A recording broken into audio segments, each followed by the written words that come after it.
sit back and relax as you listen to Train Kickers Podcast. I'm Dave, and along with my co-host Dan and our special guest Luke, we're going to take you all around the world of miniature wargaming. On tonight's episode, we're going to go through the news and events that happened at LVO this past weekend. And now, on to the show. All right, Dan, so how are you on this Monday night here, just starting the week out? Doing good. I'm doing good. Just surviving. Finally got to use my snow blower for the first time since we got snowed. Not gonna lie, felt like a proper man.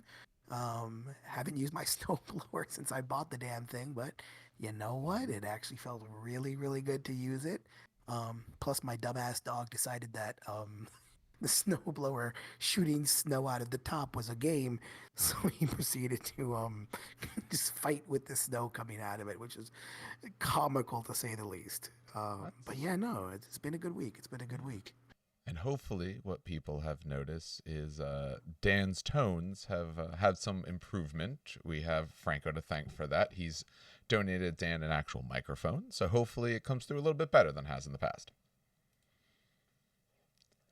It will. It will. It sounds already pretty good for me. So. I think it does, yeah. Definitely better. But we also, since we're talking about the LVO, I decided to bring in one of my good friends, Mr. Luke McCarthy, who basically, he's a pretty good tournament player. Pretty much tries to drag me to every tournament that happens. COVID sadly has kind of denied me those tournament plays, but yeah, he's one of the better tournament players I know. So hey Luke, how are we doing today? I'm doing well, and thanks, Dan, for the kind words. And I am definitely going to continue trying to drag you to every single event within whatever your radius is. Haven't quite figured that out yet, You but was glad to be here. mentioning the other day, it was what, a 4 hour away tournament that you said was ridiculous to go to. So it's short of 4 hours. That we know. Yep, I'm just going to I keep would, checking at different intervals, and we'll figure it out eventually. well, we know Mythic Ghost is close enough. Maplewood is close enough. Um, Toy Wiz is close enough, even though Toy Wiz is in New York. Toy Wiz is only like a 40-minute drive, which is surprising, even though it's New York. Yeah. But like once you start hitting like upstate New York, I think this one was in Catskills or like Maryland and shit. I'm like the big thing was Philadelphia. Even Philadelphia was a. I went to the PAX, and even driving an hour and a half at 7 in the morning was. We'll hotel next time is the big thing. I know it was a last minute thing, Yes, but the that was hotel a makes it mistake a on my great part. condition. To be 100%, yeah, that was 100% a mistake on my part. It was a very last minute decision. But you know, just, if there was an event I needed to drive to and it wasn't a hotel and it was an hour and a half, that's still kind of like oof, yeah. Well, we could get a hotel for the 4 hour one. They do make those. That's true. Oh, now you tempt me. We could pretend. Satan himself, apparently. Jesus. All right. There's this new technology. I don't know if you've heard about. Ugh. All right. Well, So, with a guest host on today, I think we want to make sure Luke has a chance to be able to introduce himself. Whether you want to continue what Dan had said, add on to it, and all. So, if you'd like to just tell the listeners a little bit about yourself. Yeah, sure, absolutely. I mean, Dan is not wrong. I'm a purveyor of just about all things GW. Mhm. Um, I had a bit of something in my throat over the weekend, so hopefully my voice is mostly back to normal. But as a result, I saw a lot of what went on during the LVO this Mhm. weekend. And as far as GW stuff, I've mostly been doing 40K. I've done AOS in the past, and that's been going on and off since, gosh, 2012. Like, Oh wow. feels like it's only like 5 or 6 years ago, but it's not. It's not. What I, armies do you currently play for 40K? Well, that would be just about everything that does not owe its allegiance to the false emperor. you play custodies, you piece of shit. You Oh such a yeah, well, let me tell you about that. heathen. Dan already knows, but I'm Oh, I actually do. just starting to do a conversion project with a lot of Night Lords models. Sorry, I was thinking World Eaters, which I also love. A lot of Night Lords models, and trying to convert them to have like the right bits and be the general right shape and size for a variety of different Custodes units. Because we're waiting on GW to have a proper Chaos release for probably forever. But for Yeah. now, Custodians have some interesting stuff for models like that.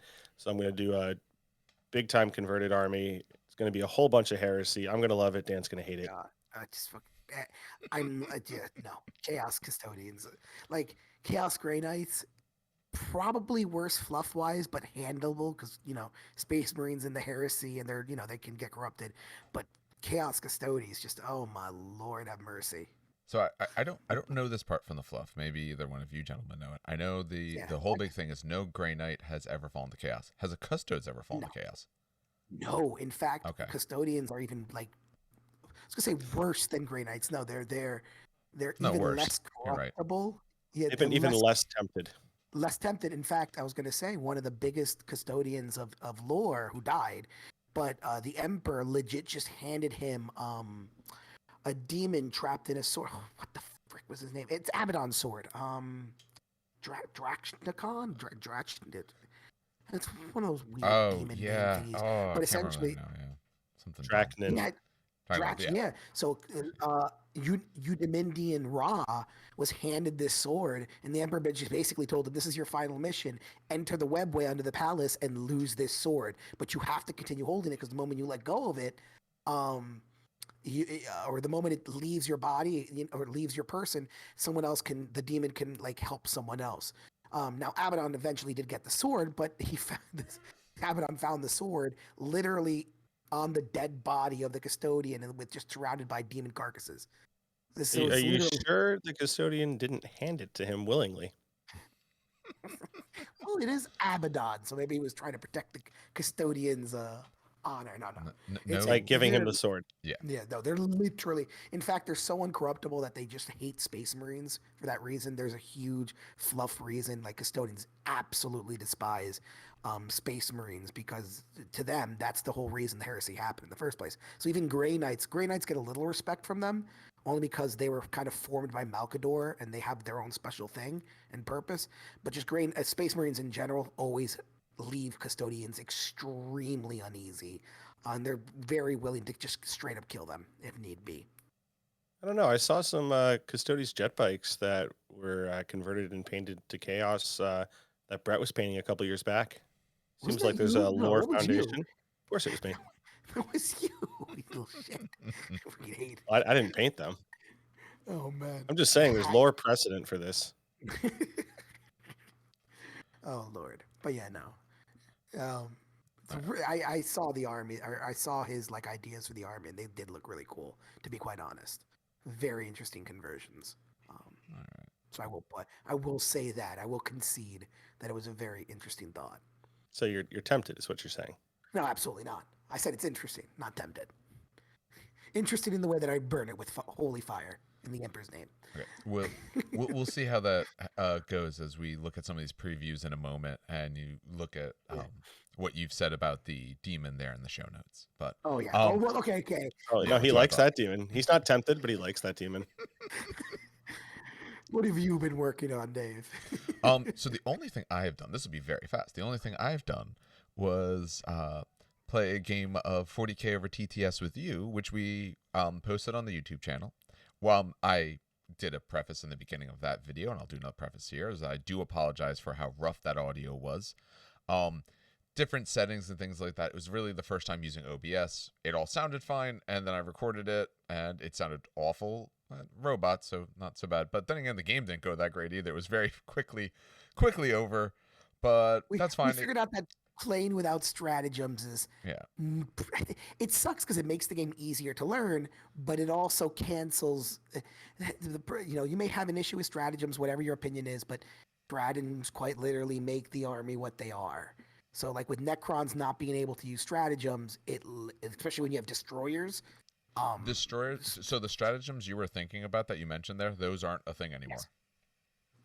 What? Wait. The types that you were talking about ones that like ignore certain saves and stuff like that. I mean, they have some stratagems that are helpful, but I think the ones that you had in mind were like 8th edition stratagems. Really? Yeah. Oh, okay. I went through the list. I'll talk about it some other point, but I went through it and I looked at them. Don't get me wrong, they're good. They have some decent ones. I don't think they're anywhere near some of the stuff that you have. Like, they would have helped. But I mean, like I said, we were playing a small board. We were playing 1,000 points. You brought a Exactly. Telemon. Oh, that was the other problem. We played on the 1,000 point board, and I just hated it. With it, just no. I don't. Yeah, it Yeah. needs to be the bigger version. If it at does 1,000 snow points. this weekend, as you're saying it might, I think we'll try a different game. 1,000. I want to try. I'll try Demon Army, Yeah, try even something though it's different. not 30K. Yeah, well, but I you'll will try that. absolutely try. I'll probably try Necrons again unless something else decides to suit my fancy. But we'll do it a more of official one, just so this one was really just so I learned some of the bases again. Because again, it's been additions and additions since I've played. Demons have So many little things have changed. Do demons even have an army in 40K, or is it just a 30? I know it's Sigmar. Do demons have like a legit demon army, Luke? It's really sad how that's a question. Yeah, agreed. That's sad. We'll say yes. Let's say yes. Is it like is it like a chaos in the chaos book, or is it an actual demon army? No, they have their own codex. Oh, okay. So yeah, I'll look it up on sources.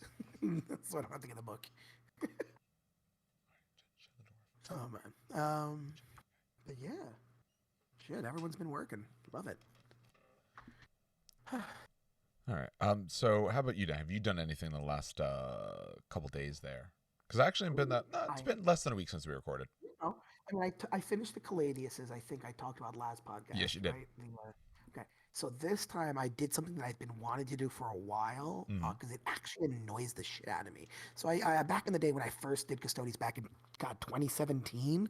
Fuck me, geez, such a long time. My God, you think 2017? It only happened last year. No, it's been like 5 years. Jesus Christ. No, so when I did my Custodies for the first time, I magnetized my bikes on their bases. And then I painted the stems black, and they looked great. But the big problem was that the magnets kept making the bike swivel. Like when you would move them, they would swivel to the left and to the right. Yeah. So you'd have to fix them constantly. And the magnets, even though they were pretty powerful magnets, it would still, the bike would still kind of, if you flicked it too hard, would like tip forward and not break off the magnet, but it would disconnect from the magnet. It'd still be connected, but it like to nose down or nose back, right? And then on top of that, because some of the custodian bikes have their spears pointed down, sometimes the spears would be scraping on the bottom of the mat, right? It's just a couple of things that kept pissing me off. Now, I didn't use bikes for the longest time in 8th edition because even though they were meta, I just didn't like. I preferred infantry swarms, which is great. Well, swarms for custodies. Now I'm using bikes again, so I snapped off all the black stems from the bases. I replaced them with actual GW flight pegs. And people are probably screaming at me like, but wait, they still have the ball and socket joint, which sucks. It absolutely blows. GW, please. Right? So what I did was I used, I want to make sure I get the name right. I pulled it up before. There it is. I used the Drop Zone Commander. They're from TT Combat. I used the Drop Zone Commander flight widgets. Yeah. And Dave would know what these are, obviously, because Dave played Drop Zone Commander back in the day. But I use these and I used them for Battlefield Gothic too. I use these flight widgets that essentially are like, how the hell do I explain these? Clear plastic cylinders with a little nub that connects the interior. Yeah, okay, that's a good way to put it. And exactly the thing about it is, if you clip the tiny ball at the end of the flight peg for a GW flight peg, right? You know, they come like with a ball at the end of it for the ball socket. Clip that ball off at the top point. You can literally take that Drop Zone Commander flight widget, right? That widget peg, and it fits literally perfectly on the end of the GW flight stand, and it fits like a snug fit. So it won't rotate in spot, it won't turn 180 degrees, and you can lift up the model and it'll lift up the base as well. And the base has like 3 washers on it, so it's lifting up a heavy base. And I accidentally dropped my custodian. I think Luke texted me like, what happens if you drop it? It's going to snap right off. I did accidentally drop a model into my tile floor. So I thought, I was pissed because I was like, did not snap off. It's loose enough on the peg that it shot off the peg. It broke 2 of the, what do we call them? Aerosols, Luke? what do we call ailerons? It's actually called an aileron. Oh my Jesus. Yeah, so it broke off 2 of the ailerons, but the peg was literally stuck on there. Because I also pinned the peg into the base as well to make sure. Like I drilled a small wire through the base. But yeah, no, it worked perfectly. So I'm really happy. They look really nice, and the clear stand kind of makes it look like they're hovering again instead of having this stupid black stick going right up the bike's ass. Yeah. Now it actually looks like it looks like they're floating. and it looks really cool in my opinion. I think I sent you guys a video. Yes, Um, yes, you did. yeah, so I think it just looks 100% better. So I'm really happy Nice. with that. And honestly, now I just got to paint the rest of the bikes. But Null Oil, I'm missing a bunch of Null Oil, so I'm just waiting on that to get delivered. I, Well, s- while you're waiting, you could take those spears and point them forwards instead of directly into the sky or directly into the ground. so here's the weird part. I knew you were gonna say that. When I was building the new batch of custodians, right, like the 6 more that I got for the 15, Mm. I did try to do that, and some of them did fit perfectly, like horizontally. But I don't think some of the arms do that. Like some of the arms like interfere with the cape on the side hip, and you literally cannot lay the arm flat on the body. It'll so what am I like? It's two like half pieces that you connect right on flat ends. The flat end like tilts upward, and so it's not a great connection if you want to do that. So it does have to kind of either stay somewhat up or I mean, it doesn't really matter. They If you're probably using, designed the models for I would assume I haven't looked at them closely enough. yeah. They probably designed the models aesthetically to be putting spears in various directions and all because they thought it looked Yeah. good. So that's probably Oh, actually Probably. absolutely. what it is. I mean, Yep. if I had the time and if I had the patience, I'd take green stuff and like green stuff the hole so that way it looks like the spear is more tilted off to the side. But honestly, I don't. Almost all of the models that I had originally, the 9 models, have the spears either facing forward or facing down. A Mm, majority of the ones I just built now have them facing up. So now it's just a good variety. Literally, it's just a massive variety of what direction the spears are going to be. It got does it. get annoying when you got to put them near like buildings and stuff, but honestly, rule of cool All right. sometimes is the action. All Yeah, right, Luke, that's it. and Really. how about you? You mentioned before we started that you had some sort of project you were starting or about to start, or Yeah, yeah, the Chaos Custodies. Um, yeah, okay. I have planned it all through. I've ordered all of the various bits and weapons and kits that I need for it. Most of those are still on their way. I do have enough jet bikes to do the work that need to start doing with those. But I'll be honest, I've kind of been putting that off because the last time I took the bikes and made them chaos, I made the necessary but just gut wrenching decision to take every single one of the Imperial Eagles off the bikes, basically by just shaving them down with like a Swiss Army knife. Ooh. Um, yeah, I did 13 bikes, and there are 19 Imperial Eagles on each jet Oh my bike. god. Did you know? No, I don't Um, know if anyone knows that other than someone doing the madman thing that you are. Don't I yeah, think anyone's yeah, ever counted them. I didn't know that prior to doing that. Let me tell you. And the worst part is, I think I'm going to go even a little bit harder this time around. Although, thank God, I don't have 13 bikes to do, um, because I realized I don't really like the iconography that they have on their what are they? I guess they're shin plates or whatever. Okay, yeah. Yeah, it's the eagle on this shin. It's I don't know if it's is it an eagle? I don't know, but whatever it I is, have it in front of me. I believe It's you. I'm just saying, yeah, I don't yeah, know. it's the Aquila. Aquila. It's the Aquila right on their boots. Gotcha. Yeah, I'm thinking I might take that off the infantry, and I might do something with the dreadnoughts. Would you? Uh, it's it's going to be just a bunch of insanity. A labor of love. It's a labor of love, Luke. I Labor. do love how much everyone else is going to hate it. Um, but yeah, I think it'll look really awesome at the end, especially with Night Lords. You can do a lot of really cool lightning effects, and by you I mean someone who can paint, not me. But I think that should look really, really amazing. And it's funny because I've reached out to a number of people um, in search of the correct things that I need, like axe bits, or I even took part of a sword that I'm modifying to be a chaos looking misericordia.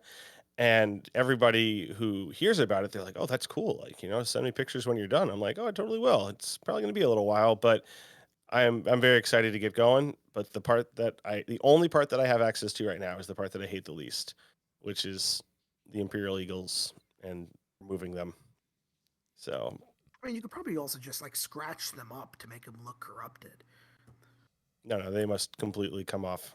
Jesus Christ. Would No, would no The like man traces got a can remain. pass. The man. would like a Dremel with just like a really fine grade paper on it or something like that, would that help at all? At least to buff That it is down what to I'm start? going to test. Yeah. Yeah, so the problem is it's actually not like that long of a process getting the main eagle part off. Yeah. I would say it probably only takes about 3 or 4 passes with the knife. So like getting a Dremel to drill down a little bit would probably be a little bit faster for like those first like 2 passes. Mm. But after that, I would mostly just be concerned that I'm dremeling into, the piece, and sure, battle damage or whatever, I guess. But these aren't death guards, so I don't want to go too crazy with that. I'm definitely going to experiment with it this time around just to see, but I have a nasty feeling it's not really going to save me time very much. It It's may it's not. just a got to do what you got to do type thing, and I think I'll be more motivated to do it as more stuff comes in. Oh, of course. All right. That seems like we're actually working on more things than I would have thought. At least you two are. I'm not working on anything. I started work again today, so I'll do more work later in this week. So well, one thing I do want to mention, I didn't mention it till now, but in the actual video, I'll make sure it's mentioned early, is that we tried to do that YouTube recording the other day. Came out a bit robotic, but we want to start doing that more, especially with the podcast, especially when we're going through parts of the episode where we're talking about models and things like that. So for this, there will be the podcast itself, or at least on whatever podcatcher that you use. But we're also going to be putting this on YouTube. So if anyone normally listens to it and wants to be able to watch along or anything like that, I have the program running. So as we talk about the different models, pull those up. When we talk about lists or anything like that, try to pull those up as best I can. It's probably going to be a little rough the first time around because we're getting used to doing this. But we're going to try to do that from mostly here on out just to make it a little bit more interesting. So if there's nothing else in particular, gentlemen, maybe we'll start with a little bit of this model show. Yes, of course. I'm excited. Really excited, actually. So if anyone is on the podcast forum and not watching the YouTube one, if you go to the Warhammer community, they had the previews for the Las Vegas Open that they did on Thursday night. It started 1 a.m. Eastern Standard Time. Is that correct? Yeah, I did. Yeah. Yeah, it was 1. Yes, it was 1 a.m. at Eastern Standard. Yeah. So And we're I stayed gonna up. we're gonna go through that. Maybe we'll start just with a quick, the 5-10 second hot take of like it, not like it. What do people think? Dan, what did you think? Just overall Oh, impression. God. Of course, you start with. No, okay. So Mm-hmm. 5, 10 second. Loved it. Wished it was 30K rules, but I mean, when we talk about it, I do love the release. But Okay. yeah, no, I liked it. Okay. How about you, Luke? What overall quick impression? Yeah, I mean, big fan. I think some of the negativity that people are feeling about it is, oh, my faction get touched, or when is this going to happen? It's taking forever. But if anything else, that just shows how excited a lot of people are about these things, and how they're just ready and raring to get this stuff on the table. So it's a good problem to have, I suppose, out of all the problems. But yeah, generally, I really liked what I saw. So before we started, I was going back and forth on whether I wanted to call it hot garbage or at least promising. Somewhere in between. I liked mostly the things I saw, but when it was done, I had a very bad taste in my mouth because it gave me very much the feeling of, and that's it. Part of it they fixed because they showed us a roadmap for AOS today and all of that, but it felt like it didn't have the punch that I was expecting. But I liked the things that I saw. There was nothing in particular I wanted more, but especially at the end when it kind of just, they're like, all right, and bye. I was waiting for that last second tease of anything to, give that little bit of extra hype as it went along. And at least where I was watching it, I was watching through Honest Wargamer, his Twitch channel. That was sort of the impression there. But let's see if you guys can sell me on this. Might be able to. Well, no, and I definitely think that is fair. That it definitely feels lackluster. I think in some ways GW is still adjusting to the supply chain and how it's just pushing everything back. So, Back, yeah. even if they wanted to add more information in, you know, it's weird because I remember I want to say coming up on ninth edition, they put previews out like so far in advance that I Yes, they was did. like, this is nuts. And now maybe they're just putting it that far out in advance, but they can't put as much stuff. I don't know. Um, I will say for 40K stuff, my personal tinfoil hat theory, I've heard some whispers that not long down the pipeline are going to be an actual squats army. Oh. Oh my And God! Someone call 911 for John. John. I'll just say, if that's true, I get why they didn't tell you anything about a 40K roadmap for the next 6 books, Hmm. because they're not just going to toss that casually in a random Warhammer community article. I feel like that's going to be a big reveal. Yeah. I was hoping to see more about Chaos and Eldar because I've heard a lot of stuff is coming for them. But in some ways, I feel like they've already told us a lot of the Eldar stuff, and who knows how far out the Chaos stuff is. Very But true. yeah, I know what you mean. It seems like they could have done a little more Yeah. production and telling us exactly what's happening just to get hype about it, because Yeah. it felt like a lot of people wanted to get hype. And they might be saving it for themselves, and that's what they want to do. Like I think the roadmap, at least for AOS, I think, and we'll talk about that shortly. I think they were saving that for themselves, and that's fine. They want the article, they want to kind of premiere it there. But this is the biggest event. This is what people watch. I know the streams, at least the Frontline Gaming stream, at one point had over 2,000 people watching. I was watching from War Games Live, and he was getting 900 people while they had 2,000 on the other. So I mean, it's a good time to do that because you have a very captive audience. But they're the only ones, as far as I know, who did news anyway. It's not like any of the other systems or companies did anything. So, we'll get into the model. So we'll start with the Eldari. So it's the essentially we're just going to go in the order, and if you're watching, you'll see. But we're going to go in the order of what shows up when you take a look on the preview article. So I'm just gonna click in, and we'll start with the big angry red boy. Yes, amazing. People were, oh God, salty people. I swear to God. People always be salty about everything. Oh, Jesus Christ, man! Like, sometimes people need to take it. So anyway, I love this model. Like that axe. Axe. It's so goddamn I like the sexy. axe more than the other weapon choices. I think the Yes, axe is but very then nice. the heads, I don't know. I'm split on like the OG head with the stupid like Avatar of Cain symbol, or Yeah. maybe like the no helmet. The Spartan one is a little too for me. I know our friend Steve likes that one, but I don't know, it's such a good looking model. People were complaining like, oh, the flames look fake, and I'm thinking to myself like, okay, first of all, stop. Second of all, I think I sent it on the Discord. If you ever want to put it in the show notes, someone like photoshopped the flames to be blue and purple, Yeah. sorry, light white and blue, and I thought that just looked amazing. That oh my God, yeah, very People Lich are King. going to do some really beautiful things with that model for sure. Almost definitely. Yeah, and it's big model. Like someone, oh Yes. crap, I know GW put this out somewhere, but GW put out like a size comparison of the model, Mm-hmm. and this thing is about the size of I always say that stupid name wrong. Demicaran, Dimicaran. Yeah, I think if you imagine the Tyranid Forgehold model, the Demacaron without its tail, I think that, yeah, it's probably a similar height to the top of the Demacaron's back as the top of the Avatar's head is. So body wise, it's probably slightly smaller looking, but it's a big beefy guy. I think it's on an 80mm base. I'm pretty sure that's what they said. Yeah. That they didn't release, but it's definitely either an 80, probably not 100. Yeah, it's either gonna be an 80 or 100. If that is 100, then damn. Yeah, I think it's an 80, but it's probably big. an 80. Definitely much bigger than the previous model, Yeah, much. Yes. which was It's sorely taller than the needed. Forge World one. It's taller than the Forge World one with the breaky spear. I Yeah. as I look at it more, I'm liking the helmetless head more. I'm not a big fan of the standard Avatar head, and the Spartan one. My only issue with the Spartan one is that when you think of a lot of Spartan things, a lot of times they had the horsehair or whatever it was go all the way across the top piece, or at least that's what I Okay, yeah. envision when I see it and think of it, even if that's not necessarily historically accurate all times.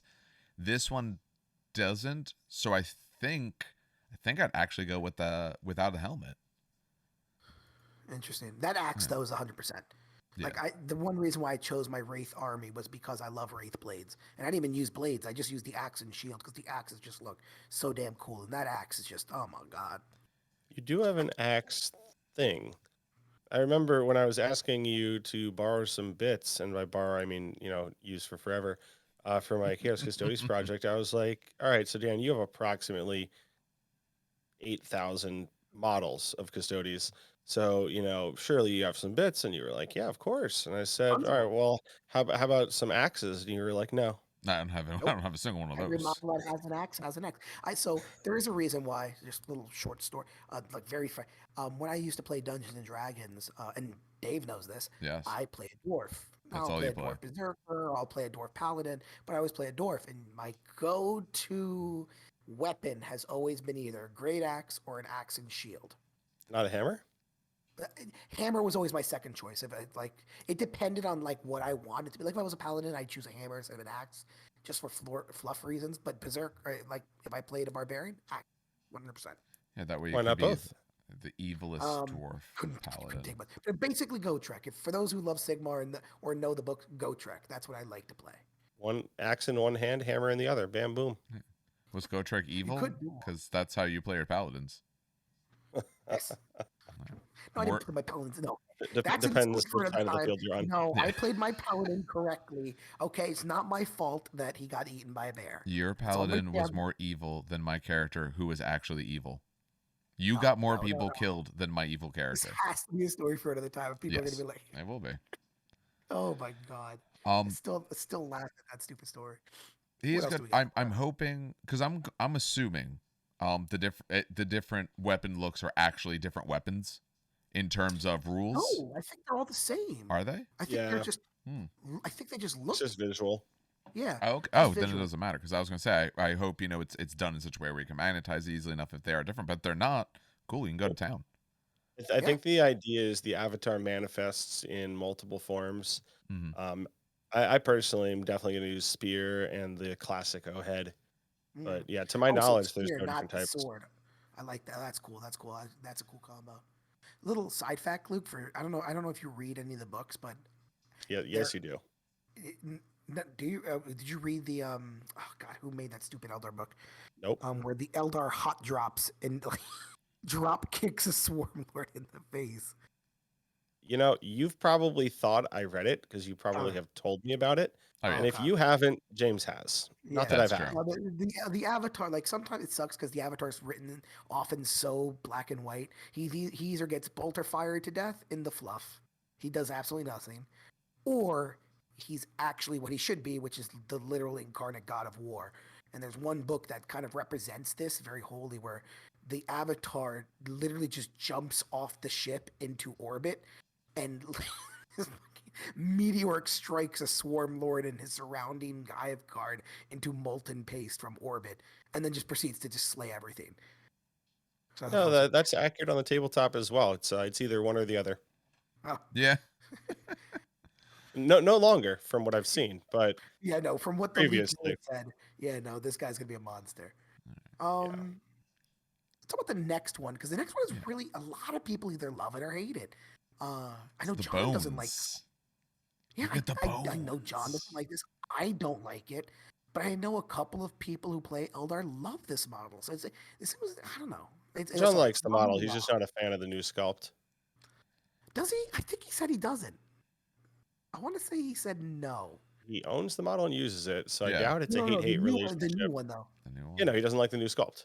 Oh, okay, that's what I was saying. Okay, yeah. So it's a cool model. I quite do. Yeah. I will find excuses to use this even if I'm not using the model it's supposed to be. I think it looks awesome.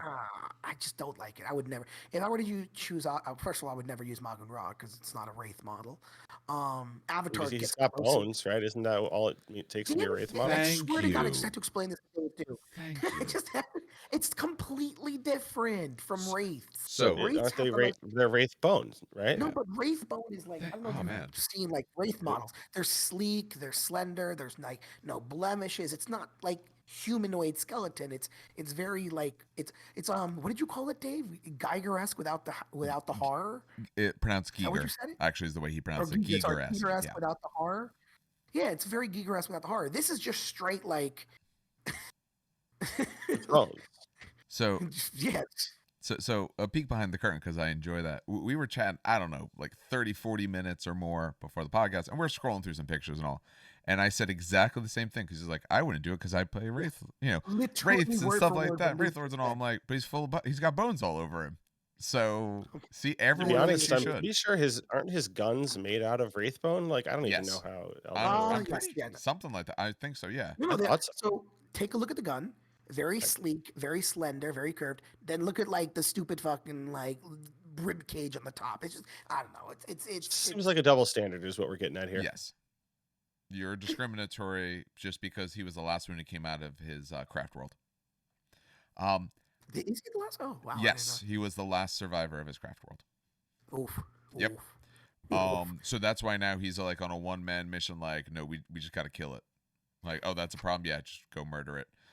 I like everything about it except the shoulder, skull looks a little doofy to me. From the Yeah, I back view agree. that they give is great. The front view is very good. Just it's also The like the back view long looks goofy. teeth, like that looks a little too cartoonish to me personally for Yeah, the look of the rest of the model. I agree. Feels But a otherwise, I little like it. little Harlequin-y. I don't know what it is Mm. about GW. They use the same rocks for Oh yeah, every Eldar model I that they have knew it stand on looked rocks. familiar. I wanted to get Every my yes, single one. Farseer out of the case. It's the Um, same Farseer rock. and there's just something about the Eldar kits that they make that they like the leaders in particular that they just have like a Harlequin homage. Like if you look at the Death Jester and yeah, this guy, you're like, oh, it's the same thing except this guy has Wraithbone all over the place and the Death Jester doesn't. yeah. Which to be fair, I think the Death Jester is a nice model, so I'm kind of partial to it. But I can definitely see if you're not, you're like, oh, well, forget this. Though, Just if yeah. you want I don't tactical know. rocks, we'll go play some MCP because everyone's on a tactical rock or jumping from a Everyone's on a rock or back rock, jumping and to a that rock. literally everyone. Yeah, unless you're That's fair. standing on like a sign or something else. You're always standing on something that's very tactical. It's a great game though. I absolutely love the game, but yeah, like it's a little much. Overall, Yeah, though, I like him. I think he's very I'm nice. gonna give it a no on not no because it doesn't fit my army, but also no. I don't like the design. You know what it is. I'll put it this way: if they get rid of the shoulder, if I got rid of the shoulder and I got rid of that stupid back piece, I literally think it's just the back piece. I'd Honestly, now like that the I'm back thinking, piece. I think that no, I makes the fucking hate it. model. I fucking hate You it. know, GW does this thing, Dan, where they sell their kits in multiple pieces.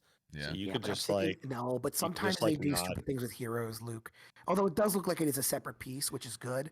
But definitely a separate piece. And yeah, if you look at GW's credit, they sculpt underneath, like yes, the Bloodthirster model. yeah. So They literally yeah. sculpt his chest underneath the armor plates Oh, just in good. case you want to take them off. So I would bet a lot of dollars that this guy, if you take that backpack off, he is Yeah. absolutely still gonna have a perfectly Yeah, sculpted take back. off that yeah, skull thing because I have extra shoulder plates too from the Wraith army. Just take that off and take the back piece. I like the model a lot more. It's just that's too goofy. That's too much. It's too much I for me. agree. If I got this model, I would probably try to replace that with something. It's a little too cartoonish for me, but overall I like it. But honestly, without the backpack, he is going to look like the Death Jester. He needs something to That make is him true. He truly does look look like a different Death and Jester. stand out. Yep, I Yeah, agree, but I'm also a fan of it. So yeah. All right. What's the Who next? comes Oh, up these here guys. next? I Now do love. that's the I do love. jetpacks. I will say, at least from watching the stream, I think they did themselves. Now, they took a long time to talk about models, and also the models were up on the screen for quite a while. Like I said, I was watching every stream, so I didn't hear a single thing they said about models. I think they did themselves such a huge disservice on these bikes with the background they picked for an all white, essentially all white scheme. Huh. Because I Okay. could barely see the detail, and to me, they looked honestly, they didn't look good. Now that I can see them with a nice dark background, I can see the detail, I can see the look and positions. I like them a lot more. No, yeah, I like what they did with these new bikes. I like the honestly, it's the old bikes looked kind of dick bikey, kind of like the Agamatis and Custodians, Yeah, which is why I don't like the Agamatis. I like the fins. I like the fins. I think it just gives it a little bit more. I don't know, spiking. It gives it more shape. I guess it's I like a don't know how to shark. explain it. Yeah, it gives it more something instead of Yeah. just being a torpedo. That's what it looked like. They were writing a torpedo. It looks actually pretty nice. I like them. I can't complain about these. These are solid. These are just like the HQ jet bikes that they released not too long ago for the Warlocks and Farseer on jet bike, except it's not a Warlock or a Farseer. It's just random rider dudes. Yeah. So definitely looks nice. Although I will say, for me at least, they just waited a little too long. Because I played Eldar back in the day a little bit, and I already have so many jet bikes because I refused to buy the GW old version because it was so bad. And other parties like Ghost Minis, for example, has a slightly different offering. Looks great if you can deal with resin spears, which are a pain to Resin be Spears. fair. Yeah, they're not great. They're not Another great. reason why I don't have Agamatus. There are multiple reasons. That, I forgot about the resin spears on them. it's- They'll also pair well with the what are they called? The shadow shroud runners. Shroud runners. They'll pair well with the shroud runners. I think it's a good uniform look for the army, in my opinion. yeah. Wait, does the thing pop up? Oh, hold on. It pops up. Oh, I didn't even notice that. Yeah. That's something I literally just saw. That's really cool. Why does it pop up though? Couldn't tell you. No I idea. also don't know what you're talking about. If you Oh, scroll so, down to the picture where they have yeah. like the set of 3, the middle inlet in the nose actually popped up. Yeah. Mm-hmm. What Yeah. is that? Is that like a computer? I have no idea. I'll be honest. I played Farseer, or sorry, Warlock Conclave back in, what was it, late 7th, when that was a little formation thing you could do, where the bikes could move again after they fought in combat, which was all sorts of trolly fun. So I had a lot of those bikes, and I actually, because I despised the GW sculpt so much, I actually got the HQ version and hated myself for it because it was really expensive. But I've assembled a lot of these bikes functionally because, again, it's the same thing, just a different rider. Um, I couldn't tell you what that pop up thing is supposed to be. I could tell you that I never ever used it. I thought it was a computer, but it just doesn't. No, Man. if you look at it, There's it's just nothing like under it. ridges. Yeah. There's you can see the side ridges. Yeah. I'm the I wrong did person to too, ask about this, but having seen the interior of that bike in its entirety, I couldn't tell you what it's supposed to be. Yeah, I have no idea. Wow. I think But it's yeah, like it's a nice sculpt. It's the same sculpt we saw for the Yeah. Warlock Farseer on jet bike. Yeah. No, It's good. it's a great sculpt. And look at and there we go. That last picture shows how big the avatar is, and yeah, it's about well, I mean, the head tuft is so freaking big, but yeah, it's definitely a big boy. Yeah. Yeah. No, they did some good stuff for them. Mm-hmm. All right. So what they did next is they taught Age of Sigmar, the Arena of Shades, which if you were against Bone Boys, let me tell you, the box itself, they actually gave you more new units, which is nice.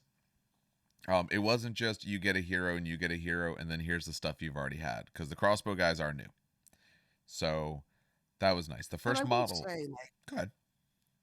I was gonna say these are Bone Boys to me. Like, notice how there's no big banner of Bone. He just looks, good. I don't know, man. It's not exaggerative in my opinion. Okay. Like, this is Bone Boy for me. They start with the Scriptor Mortis, which I think the name is stupid, but I do honestly really like the model. Yeah. Yeah, I do. The candelabra coming out of his back, the bone plinth underneath that he's actually supporting it on, and all. I do actually like this one a lot. It reminds me very much of like a small Morningle. Morningle? Yeah. Yeah. The creepy looking Forge World. I've seen that one in person, and I've seen it badly painted too. But I've seen it like someone painted well, and it looks just weird. And I like it. It's a good weird. Yeah. Not a bad weird. Yeah, they do the aesthetic well. I mean, GW said it so many times. They're a games company, or sorry, they're a models company, not a games company. Yeah. And they definitely live up to the models end of that stuff. If you like this aesthetic, it is amazing. That book alone has me like thinking what I might use it for, even though great. I have no desire to use the actual rest of the model. And it's pretty cool. Oh, it's a cool objective marker, if it anything. Like, it's That's just cool. I mean, cost wise, I wouldn't get it for that purpose, but I could absolutely see that where you don't put him on it, just essentially the pedestal with the book. I think that that's a really cool look. Yeah, Absolutely. and even the crosswomen do look cool too. Crossbows do look always cool, but the crosswomen even look cool, in my opinion. I mean, I will say that. Oh, hold on. The bot is gone. Yeah, I saw that. Uh-oh. All right. Well, we're still recording on the other one. Okay, cool. So that's fine. So Okay. I love the sisters model, the new HQ, and See, I have to say I like that GW is doing the right thing with these boxes, having the stuff that they release here being stuff that's about to get new stuff. Yes. So you double down on the hype. They're going to get new rules, and it's just going to be great. Not that the daughters necessarily needed new rules, but hopefully they'll get rules that make them fairer. Agreed. I don't like the mask or and all that, but Oh yeah, no, I wouldn't use the head at all. See, actually, here's the fun part. Just the I whip. actually like the mask. I like the mask. I don't You would. like the face. I like the creepiness of the mask, though the odd sized horns instead of just being two normal sized horns. One is small, one is big. I like the mask actually a lot over the face. It's because you play Beasts of Chaos. You would. Yeah, that is true. I like that kind of weird. I do like weird. I do like weird. Although the tactical rock. Well, this one's different. So congratulations to Games Workshop. I guess they have one rock for 40K and one rock for Sigmar. One rock for Sigmar. Just put them up. Just put her on the different one. Put her on the Sigmar rock. Oh Lord. My God. I like it overall. I don't think they needed more on-foot heroes. They probably need a little bit of something else. But if they're getting a new book, I mean, that could actually make it a lot more interesting. Is there something that happened 25 years ago for Games Workshop? What do you mean? So again, if you're looking at the model and her tactical rock, I know they're supposedly putting like Eldar runes or whatever, but like if that's not a 25, I'll eat a sock. Actually, I just looked at it. I just turned my head. Yeah, that is 100% a 25.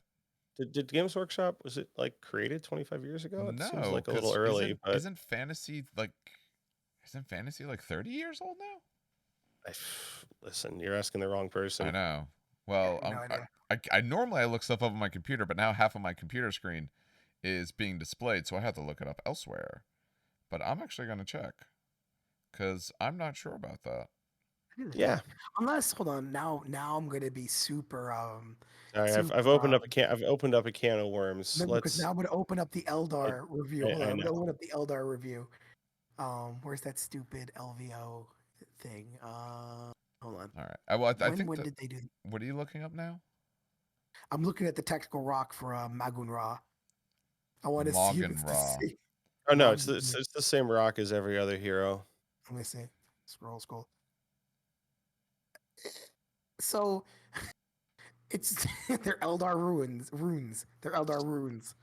So I mean, it's even older than that because looking it up, the first edition of the Warhammer was released in 1983. Yeah. So it doesn't really make sense because I feel like Warhammer 40K first edition was around then. It was a few years after, but not many. It was more than 25 years ago at this point. That's a weird. I don't know. Maybe it's Dark Elves got released then. I don't know. That's a weird. I'm just saying, there's no way it's a coincidence, right? Yeah. If it is, then someone really messed up because you're gonna have a lot of people like us on the internet staring at that and trying to figure out what it is. You know. Mm-hmm. I've played enough Inscription to know that you got to look into this stuff. Oh, So that's a totally. great game. And you know, that would be such a like sculptor thing. Like, watch, it's like when the guy who sculpted this thing was born or something, and he's just like having a good time. That's Yeah. sometimes like Like literally. that's GW. Yeah. Like that's what I feel like it really is. Or they put it in Right. the fuck with us. I wouldn't doubt that either. Yeah, but you know what I mean? Like there's always like some sort of connection. Oh, most definitely. Absolutely, most definitely. They also have the crossbow guys, which they look cool. Yeah. Nothing It's a too new big to kit. write home about, but they're neat. Yeah. They got Alright. bows and they're ghosts. Yeah. Don't know how they I, carry them. I find it hard to get too excited about the Ghost Boys because it's not quite the aesthetic I'm into. But I'm excited for all the people who are excited about their army getting new rules. Absolutely. All right. So we'll take a look at honestly what I think is the best thing they showed. Yes. Absolutely. I Hands down. yeah. And how we can prove that Dan's a liar when he says No. no So to the Oh, we chaos. know. We knew he No. was So lying. first of all, okay, so I do play Dark Mechanicum in 30K, so I do go back and You forth, and I dabble. do play Legio Furians. So Wait, I do I'm dabble sorry. in the trader. So you are tempted. No, the Dark Mechanicum is full on. Like No, he's that's not corrupted temple. is what he's saying. Yeah, that's full on. I mean, Legio yeah. Furians is straight up the corruption. I have always wanted to start a demon army. Always. And I remember when I don't know if you guys like follow GW on Instagram, but they did like a competition, No, I don't. which was like win a 2K army, build a 2K army in Sigmar, and you can win it, right? Share your list. Okay. And I built the demon army for the sole purpose of winning it, and so I could use it in Sigmar and also 30K. And I've always been like going back and forth on Nurgle or Khorne, and I've always kind of gone back to Nurgle because they just, in my opinion, look cooler. But Khorne is a very close second. And it kind of sucked because there was no real Khorne leader. Like Nurgle has the Glotkin that you can use as a behemoth. You can use the Great Unclean one, which just looks amazing. And the Bloodthirster doesn't really look compared to the Great Unclean one. I think the Bloodthirster just looks worse, right? Okay. This model, Kabanda, just like it is, like just the armor, the face, the hair, the freaking axes, the wing. People were complaining. So talking looks about upside Salt, down. you know, not only is the wing upside down, no, that's not what they were complaining about. And it's Are you ready not for this? when you see a bigger picture, you can tell it's not just the Yeah. angle they have to the wing absolutely makes it Oh look yeah, it's a bad upside down. angle. But you know what people were complaining about? And I wish I was joking about this. People were saying that see the holes on the wing? They were Yeah. saying it was too hole punchy.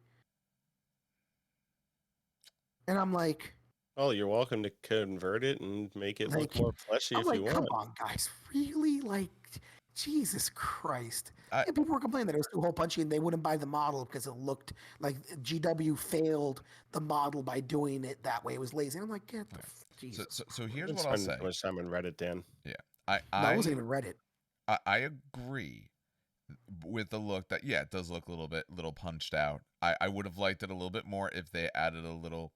It looks very clean, but I guess maybe the idea is maybe it's clean because it got shot through. Because also, if you look at say one of the pictures where the larger oval hole, the wing looks actually rather thick, like just model wise itself. Well, yeah, no. So if it is this thick wing, I could see it being because it took a round of some sort of some shot or something like that, and it just bored a round hole through it.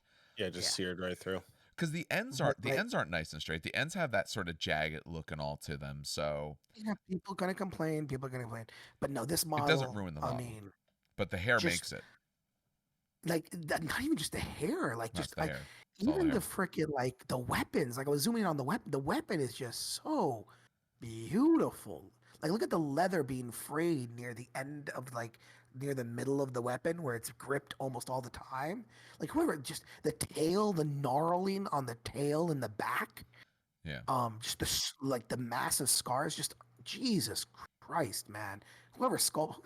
Did they give the name of who sculpted this? Not that I saw. They might show that when they put it on the Forge World website, but I didn't see it otherwise.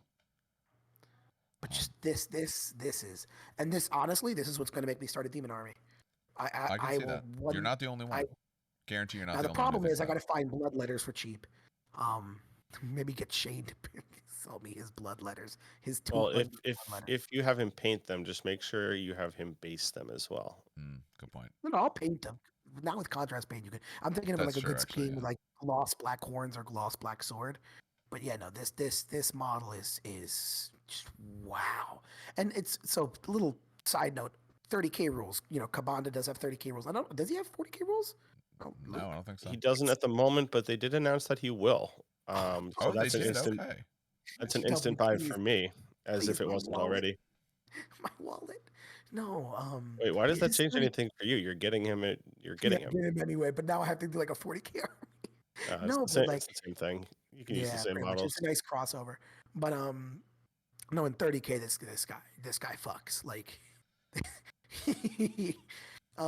Very little in everything in 30K is deadly, right? Like we've talked about this in the 30K podcast when we started. Like weapons in 30K are just deadly. You play with more models, but you also pick up more models. It's just it's a you can't be ashamed if you lose 15 Space Marines in a single turn. Kabanda is just is he's a monster. He Um, looks it. yeah, no, and it's funny because you'd think like, oh, he's gonna. It's not that he just pounds small squads or does. He's able to just sweep profile, and just. I think it's gonna be what 120 millimeter base right there. I'm thinking. So he's Looks able like to a just. fire base. Yeah, the oval. Yeah. Maybe Yeah, it's 120 round. so definitely because you have to pile in. He takes a 2 inch from the base as it replaces that in many attacks. He'll be what strength 10, AP 2. And then let's say a squad of 20 charge him, 20 attacks at strength and AP 2, hitting on 3s, wounding on 2s, re-rolling because he's angry.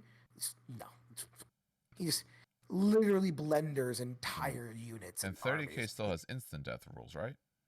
Yes, but Okay. we had to check this. I remember asking this because he does not have he doesn't have Eternal Warrior on his thing. And I'm like, wait a minute.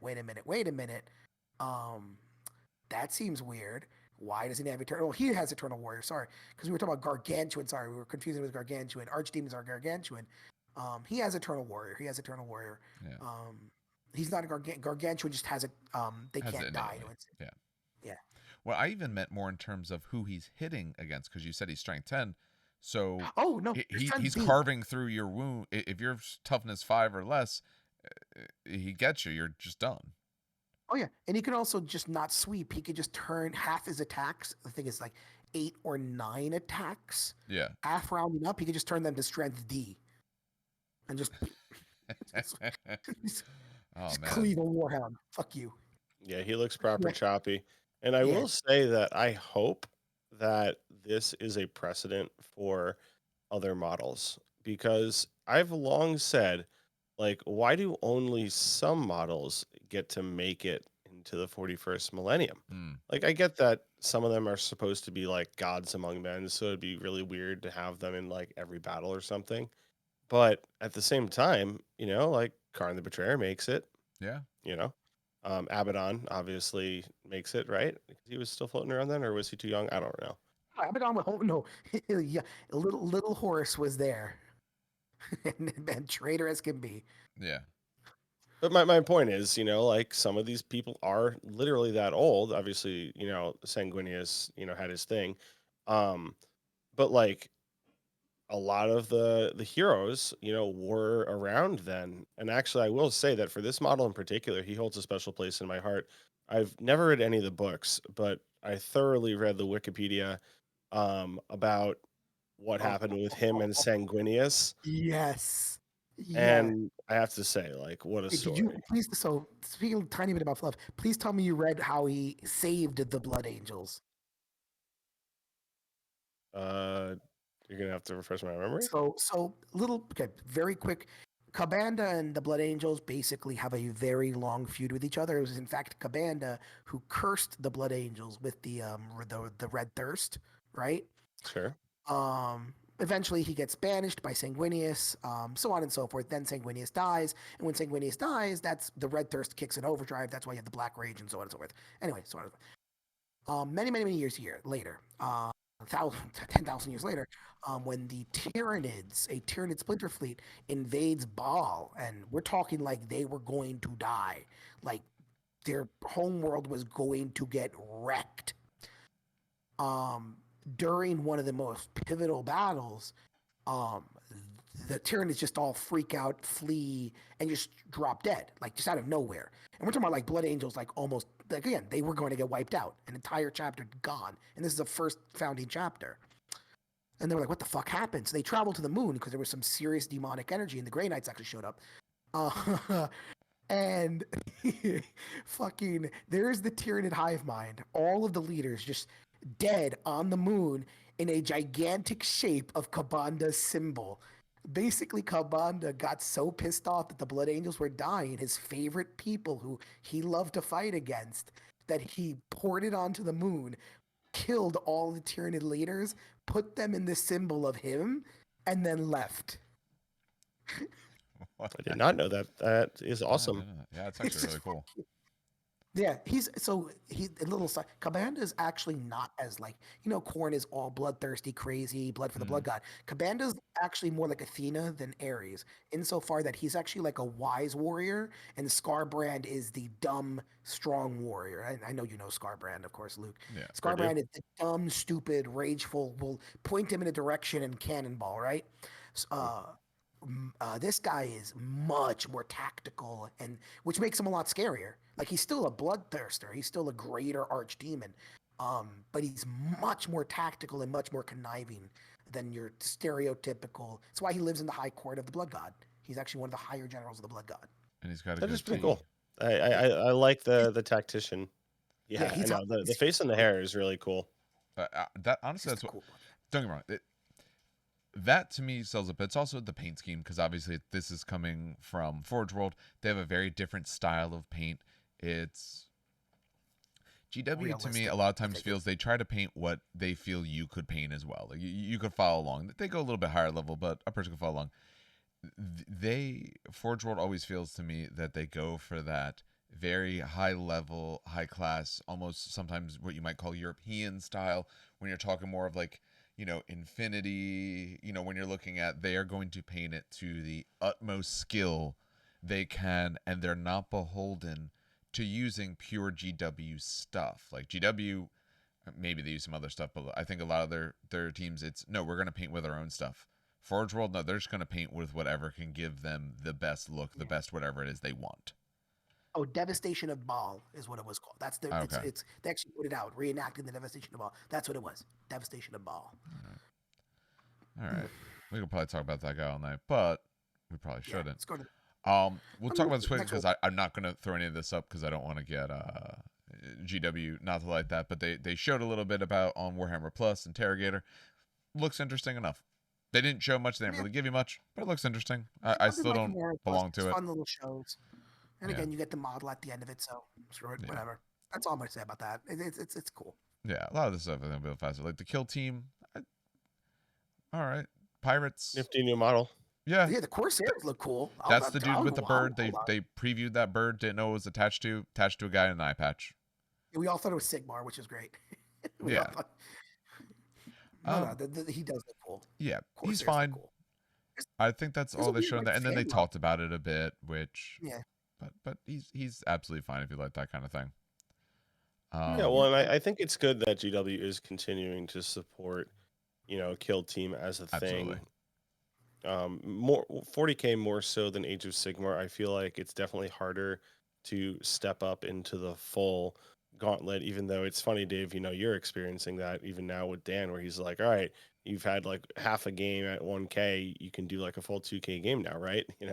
Like so, yeah. the community's like ready to drag you right in, ready or not, here you go. Mm-hmm. But I will say that, there is a community around here of people who just continue to play and enjoy Kill Team as more of a tactical skirmish.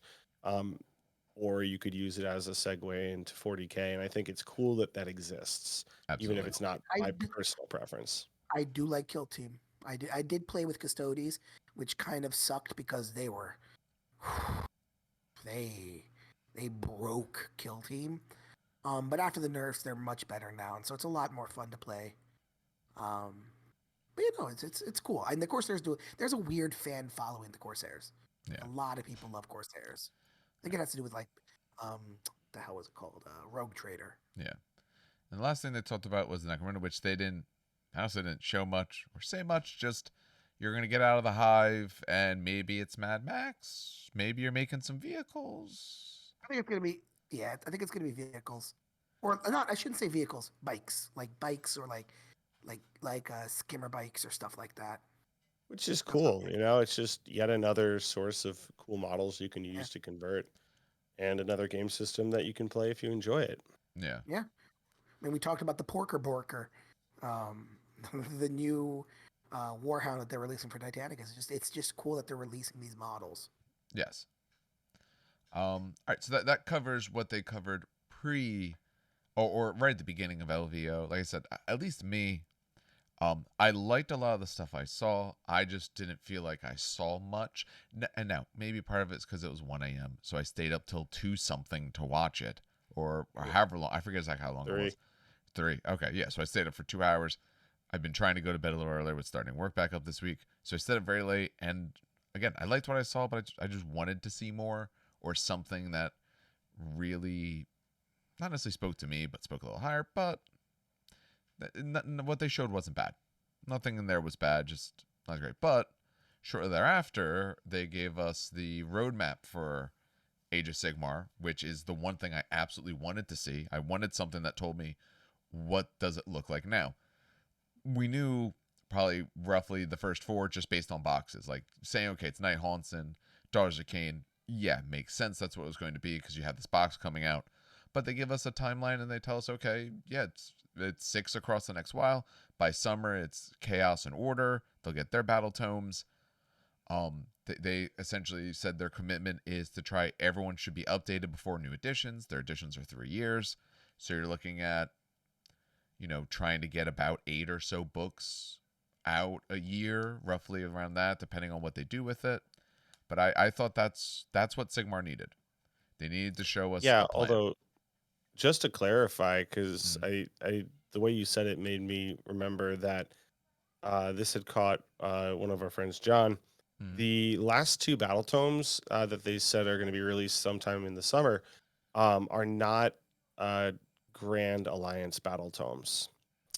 They're just a generic Chaos battle tome, and they Okay. haven't told us which army it is yet. They do this for 40K as well, where they're Oh, like okay. super faction, random Imperium army. You don't know who it's going to be, but it's going to be a random Imperium army. Got it. So Okay. 'cause John was like, "Oh my God, Grand Allegiance Order, hallelujah!" And I was like, "No, I'm sorry, that's not what this is." Oh, is That that what he was? that's Oh what I thought it was too. no! When I saw Order, I was like, Yeah, "Ooh, that's really Oh nice. Maybe it's a good way to no! get some updates." So it's just going to be some Order. All right. army. Yeah, Maybe it's Beast of which Chaos. They could well, use and it. it's funny. It's a short list at this point, right? Yes. Yeah. Of Chaos slash Order that have not gotten a battle tome this There's edition. So Beast of Chaos is Well, one. and it depends on when are they counting this edition. If they're just counting when 3rd came out, that's still pretty new because they didn't put out many battle tomes over the last like 6 months plus. It's been a little bit actually. There's some people who had them last edition who had them not so long ago, but not necessarily in the new edition. I mean, they more or less cycle through, right? You can just look True. at when they were released, and they do flip flop a little bit. Yeah. But for the most part, you can just be like, what are the 2 oldest Chaos battle tomes? 80% chance it's one of those 2. Yep. I don't know what those 2 are, by the way. That was not a rhetorical question. Yeah, Um, yeah. Off the top of my head, I'm not entirely sure either, honestly. But Probably Beast of Chaos. Either Beast of Chaos or the Corn one. no, Blades of Corn I don't think is that old. Not Blades of Corn. could be Slanesh at this point, honestly. I'm Sure. Oh, pretty When true. did Slash Skaven was have out. one? Because Skaven are under Chaos. Oh, yeah, Skaven. That's right. Yep. Forgot about Skaven. A lot of possibilities for sure. Yeah. In Order, Yeah, I it's think good to have Order's these even a dates. shorter list. Yeah. Yeah, I will say this. Yes, maybe. Just because they took a lot of stuff and put it into cities Very true. that were like the mini sub factions, and I could see them saying that's good enough and that's it. But I could also kind of see them taking any one of those factions, Recommend. throwing John a bone, dispossessed anyone, and just saying, you know what? let's release 3-4 more boxes. Let's get them an actual army. You know. Because So I'm not saying I have no inside information. I'm not no, no, saying of I course. think that's what's going to happen, but theoretically, it could be, right? And Because that would be pretty cool. I pulled up the list for Grand Order, and when I look at it, I mean, everyone else is either. I mean, some of them are listed here. You know, you have 3 of them listed here, and a lot of the other ones, as far as I know, I think their books are pretty recent, unless they really just want to bring them into this new edition. So it absolutely could be someone from Cities of Sigmar is going to get their own sort of thing. And some of them would have enough if they would just do some of the old sculpts, either start making them again or maybe update some of those sculpts. So I'd be interested to see what they do with that. That's very true. Yeah, yeah. It's always interesting when new stuff comes out. I mean, I may have a bit of a problem with that, but We all do. it's yeah, that's true. Is what it is. Yeah. But You can't, I've hopped more than most, I think, and I'm just saying it's always exciting, and for me at least, if nothing else, when I see new model kits, I just start saying, oh, is there a cool conversion I could do with this, Mm. or is this an army that I'd be interested in playing? Like what's it called? For better or for worse, which we'll talk about it in a bit. It mostly has been worse, but the dragon's coming out. Yeah. Man, like yeah, it's technically a sub faction of an army, and it's really just like 2 boxes, Yep. but like it's a totally new thing, and it almost drew me in. I'll be honest, because how cool is that? And it's just it happens to the best of us. Yeah. And with being able to play online and test things out and all like that, it really lets you get a feel. You don't have to commit to something before you figure out, yeah, I do like this. Here's what I can do with it, and buy in. So you can play smart with your money, which is Oh good and yeah, bad. absolutely. Yeah, All as right. as smart as $50 box sets are, Oh yeah, but yes. very true. I think the last bit of news that at least we have for this is what they put for related to the Eldari, and they put a bit about their codex, which I've pulled up here, and then I don't think I pulled up the screen for the box that they're doing. well, while you're pulling it up, I mean, it's basically Chaos versus Eldar. It's Elder Jomans. Of course, new Elder models, old Chaos. But I mean, at this point, so they released the Tau Codex. We know they're releasing the Eldar Codex. In the new Warhammer Community article that they released today, they had released that they were releasing the Tyrannid Codex next, which Yeah, also that's a I weird don't one though. I don't know if when they say next, they may just mean that's the next Xenos. know. Yeah, they just exactly what does next mean? Typical, typical vagueness. No, but it also makes me wonder, like, what's going to happen to the Army of Renown? Do Army of Renowns go away when they have an updated codex, or do No, they get built into the codex? neither. They just continue to work the way they always worked. Okay, so I don't know if it. So yeah, no. So that's they say it's the next codex, which kind of makes me laugh a little bit. I don't want to be mean, but at this point, it's almost kind of like meme that chaos. You have Tau, you have Eldar, and then Eldar and Chaos are in a box set together, and there's still no Chaos Codex. So it's like, holy shit, man! Drones have more wounds than a Chaos Warrior or Chaos Space Marine. Oof, that's feel bad. Yeah, that That's does Yeah, that does that's cut big deep as oof. a chaos person. I'm not gonna lie. that's a But big oof. but you know what I will say? This actually happened last year, when GW was in the beginning of the throes of the supply chain crunch, Mm. and the the current conspiracy theory that I actually subscribe to is that due to the size of the chaos release, that they Yeah, are not able to put it out so close to the Eldar release, because I their machines only have so much time to pump out this plastic crack, and they're putting out a lot of stuff for the Eldar, Mm. and supposedly CSM has a lot of new kits coming. I've that's heard what. Yep, and I was gonna I've say I've heard heard that. whispers of like 7, 8, Yeah, 9 different new kits or updated kits. it's basically a relift or a facelift of a lot of their models. Right, and that's a big deal, and if that's true, they need to have tons and tons of stock of those new models. So I could see them squeezing another book in, like say maybe Tyranids, who don't need new models, or maybe aren't getting as many new models or something, or any, and just saying, all right, well, have these rules because we can print books, but we're having trouble printing the models and getting them off the boats fast enough, or whatever. Oh yeah. Again, Yeah. I have no inside information. I don't know if that's what the case is, but that did seem to be the pattern last year when we got 7 different Space Marine books, because it was like, oh, well, these don't need any models. And Yeah. then got a big release that had models, and it, kind of made some sense at least. And it's a nice easy sale as well to an extent, because if you want to have consistent output of things, but if you put out tons of, let's say they even had the production, you put out tons of model 1 week, very shortly thereafter tons of other models, people don't have the money for both. If you put out, say, a small book, you put out something else, not saying that someone is necessarily going to buy both, but you have them in a box together, there could be a lot of pull from people to want a lot of it. They can't do it, they're going to wait. All right, well, I'll give you the month in between. I'll give you some Tyranid stuff. I'll give you 1 to 2 kits. I'll give you a book. Go ahead, save up your money, because next month we're going to take it all when we released 5, 6, 7, however many like kits. a drug deal? Yeah. This is sounding heavily like a drug deal. I'm gonna give you a little taste first. I Give you a little. I mean, I think it's this definitely a thing. box? That's what this box is. This box is a taste of things to come.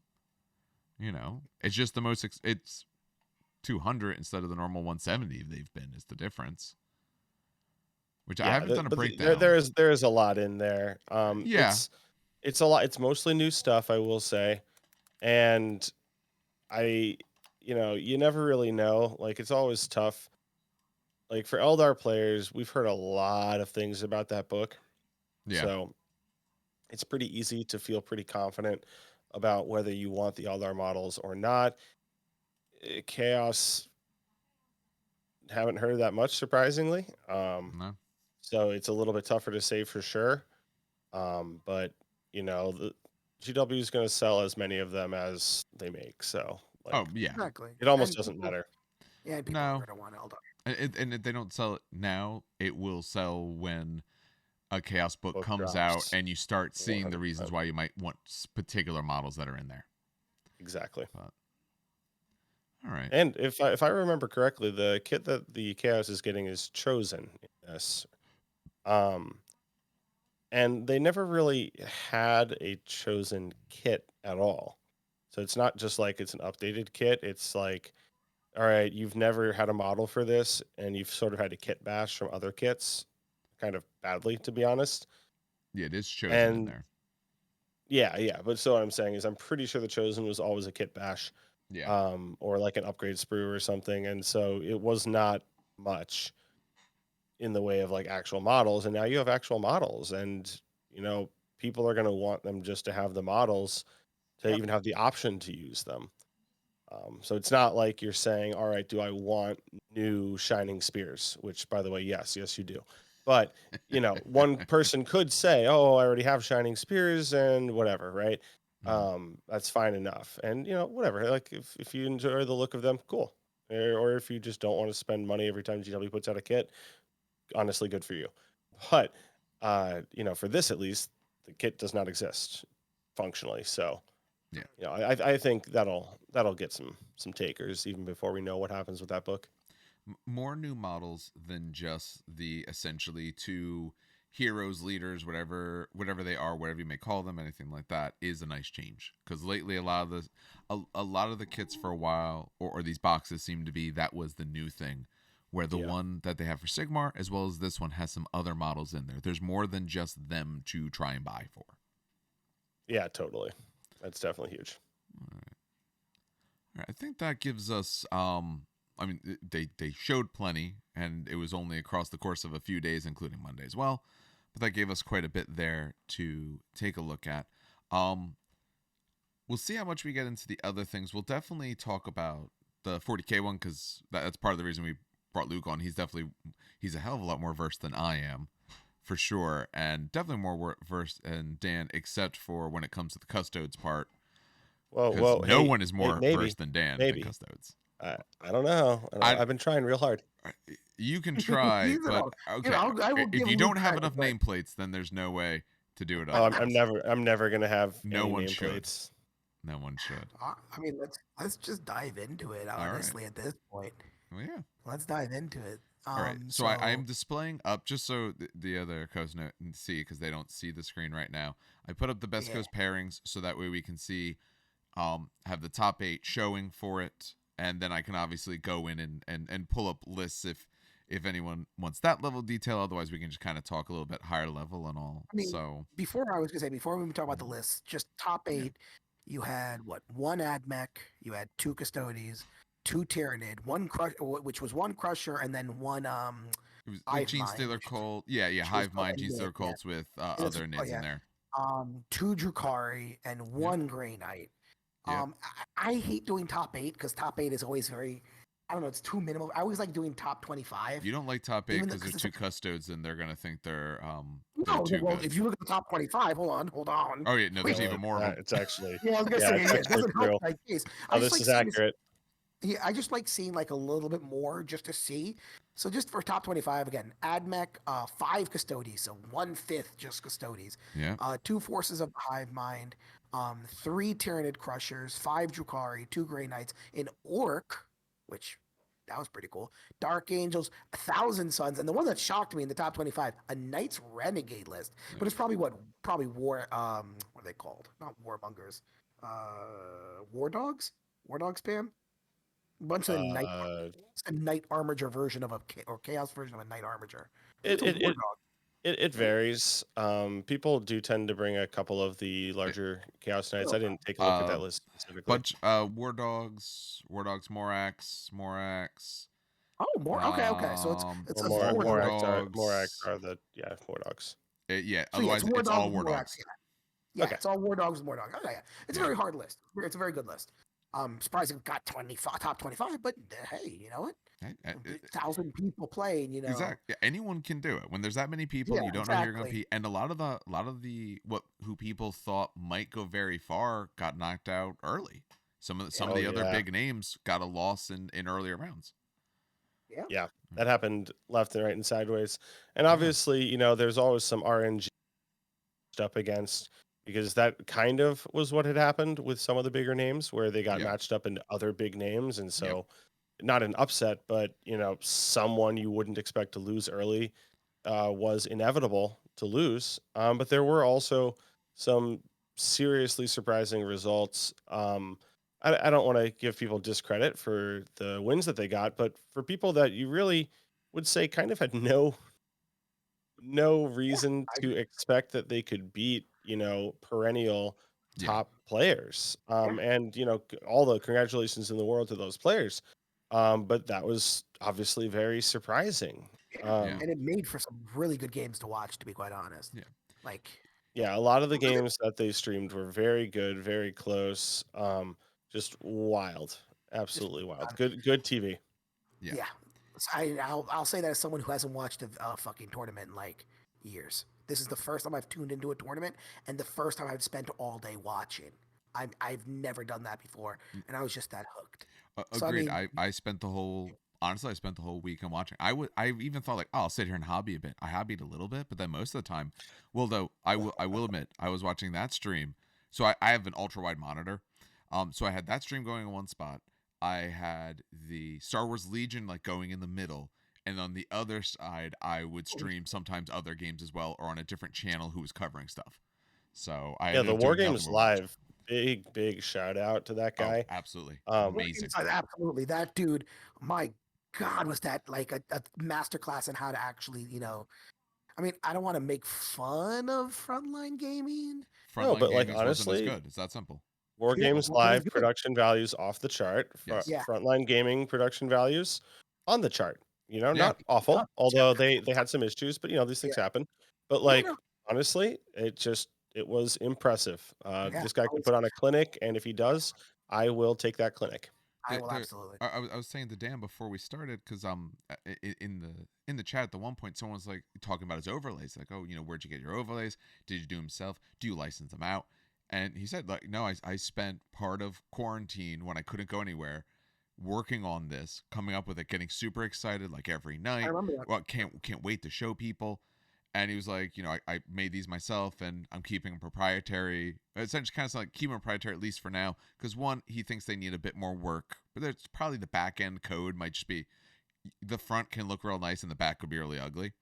But I think also because he's still trying to grow his presence and all, and I don't blame him at all for that. Exactly. I don't Grow blame your him. presence, No, I know but no Yeah. one should give him shit for that. but no, It's just, yeah, but what I will I say mean, I'll is give him money for that later. no, that's what I was going to say. Yeah, If he was licensing it out, yeah, I'd license it from him. I think a lot of people would. Like, absolutely. from the talk, because I asked him there, this is the dude's job. He's been doing it now, I think 6 months or something like that, and he literally drives around the country to show games. He like lives in a like an RV or something like that. The way he thought, and yeah, like next week he's going to be in Texas or something like that, and the weekend, so he just drives down, does this. But Which is so cool. Good for him. Yeah. And I will so say, impressive. I was one of them, but I saw a lot of people in the chat just outpouring love, support, and Yeah. thankfully, financial support, Yes. so that he can keep the lights on and keep doing this types of stuff. Because really, it is true that it's a niche in the community that's not really being met for tournament coverage because there's not much money there. But good for him making it work. Yeah, Yeah, I'll link it in both the show notes on the podcast, as well as I'll ask him first because I'm in his Discord, but I'll try to link it in to the YouTube as well, just for anyone taking a look for it. But if you enjoy 40K content, as far as I know, I think he really just does 40K. But I think so, yeah. Yeah, but if you want to see honestly the best streaming that I've seen, and I've watched various streamers and all of live events of this Yeah. level, he's absolutely worth watching, and he streams honestly most weekends.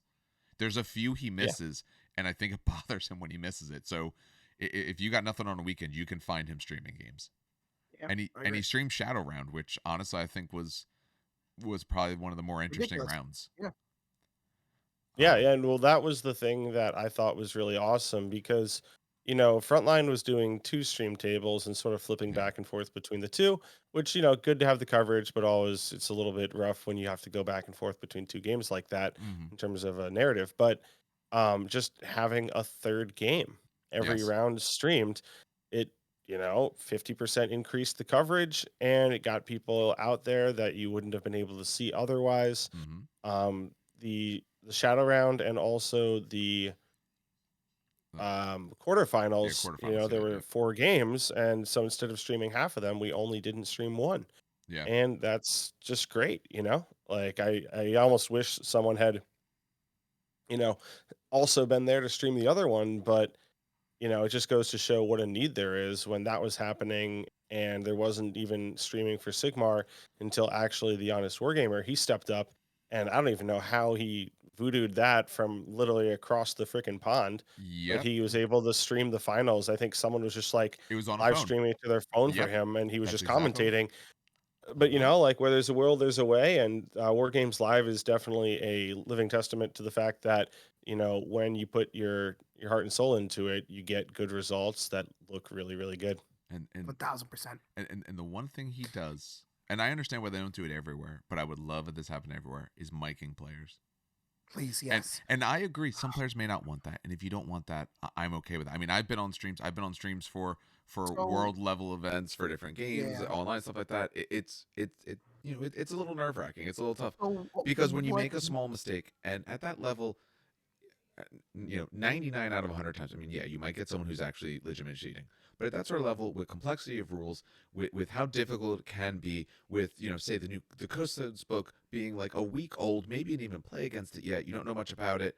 You're trying to remember old stuff, your own rules. You've played against all this stuff. You're tired. You've played 7, 8, 9 games. You make a mistake.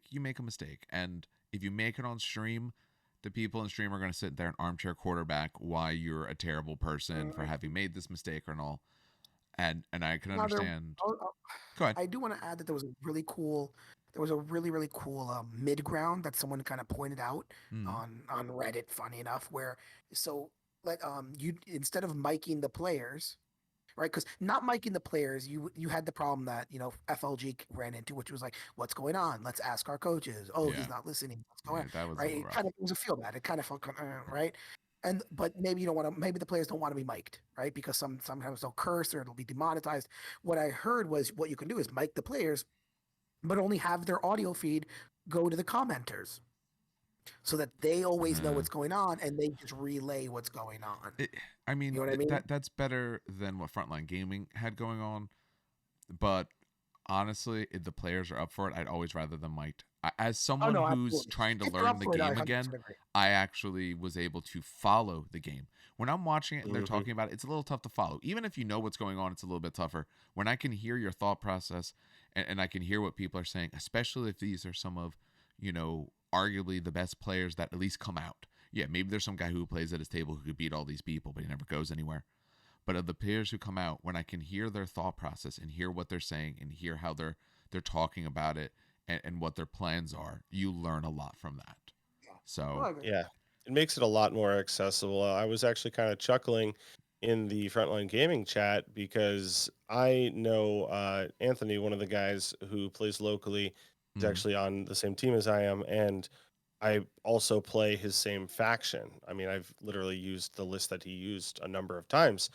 And it was funny because I'd be making comments in the chat because I wasn't at LVO, and the commentators would be like, "How do you know these things? Like, we don't even know these things." And I was like, "Well, I played the army." And they were like, "Are you Anthony? And you're just like commenting in the chat while you're playing the game? Like, what is this?" yeah, But it's true. Like, it is hard to access that stuff unless you intimately know what's going on. yeah, And I will say, even if you're not like totally invested and like not paying attention. Like I forget what had happened at some point during the weekend. Like I walked away, I don't know, maybe I had a bite or something, came back, and I had to tune. Like I didn't know what was going on anymore. And no, you have to like figure out like whose turn is it, what's going on, and like when you know the units and you know like what the dice are that they use, you can kind of figure out who is doing what and etc. But it's way hard to figure out. Whereas when the players are mic'd, you just know.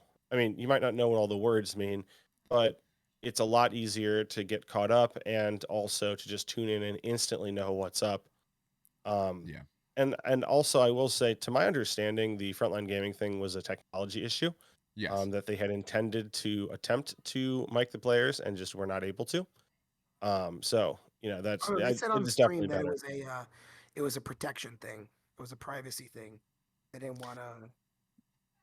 That's what they were. At least that's what they were saying. And that may be. I yeah, it didn't could be, hear, yeah, but Yeah, that was what I I was. understand that position, but I'll say this, right?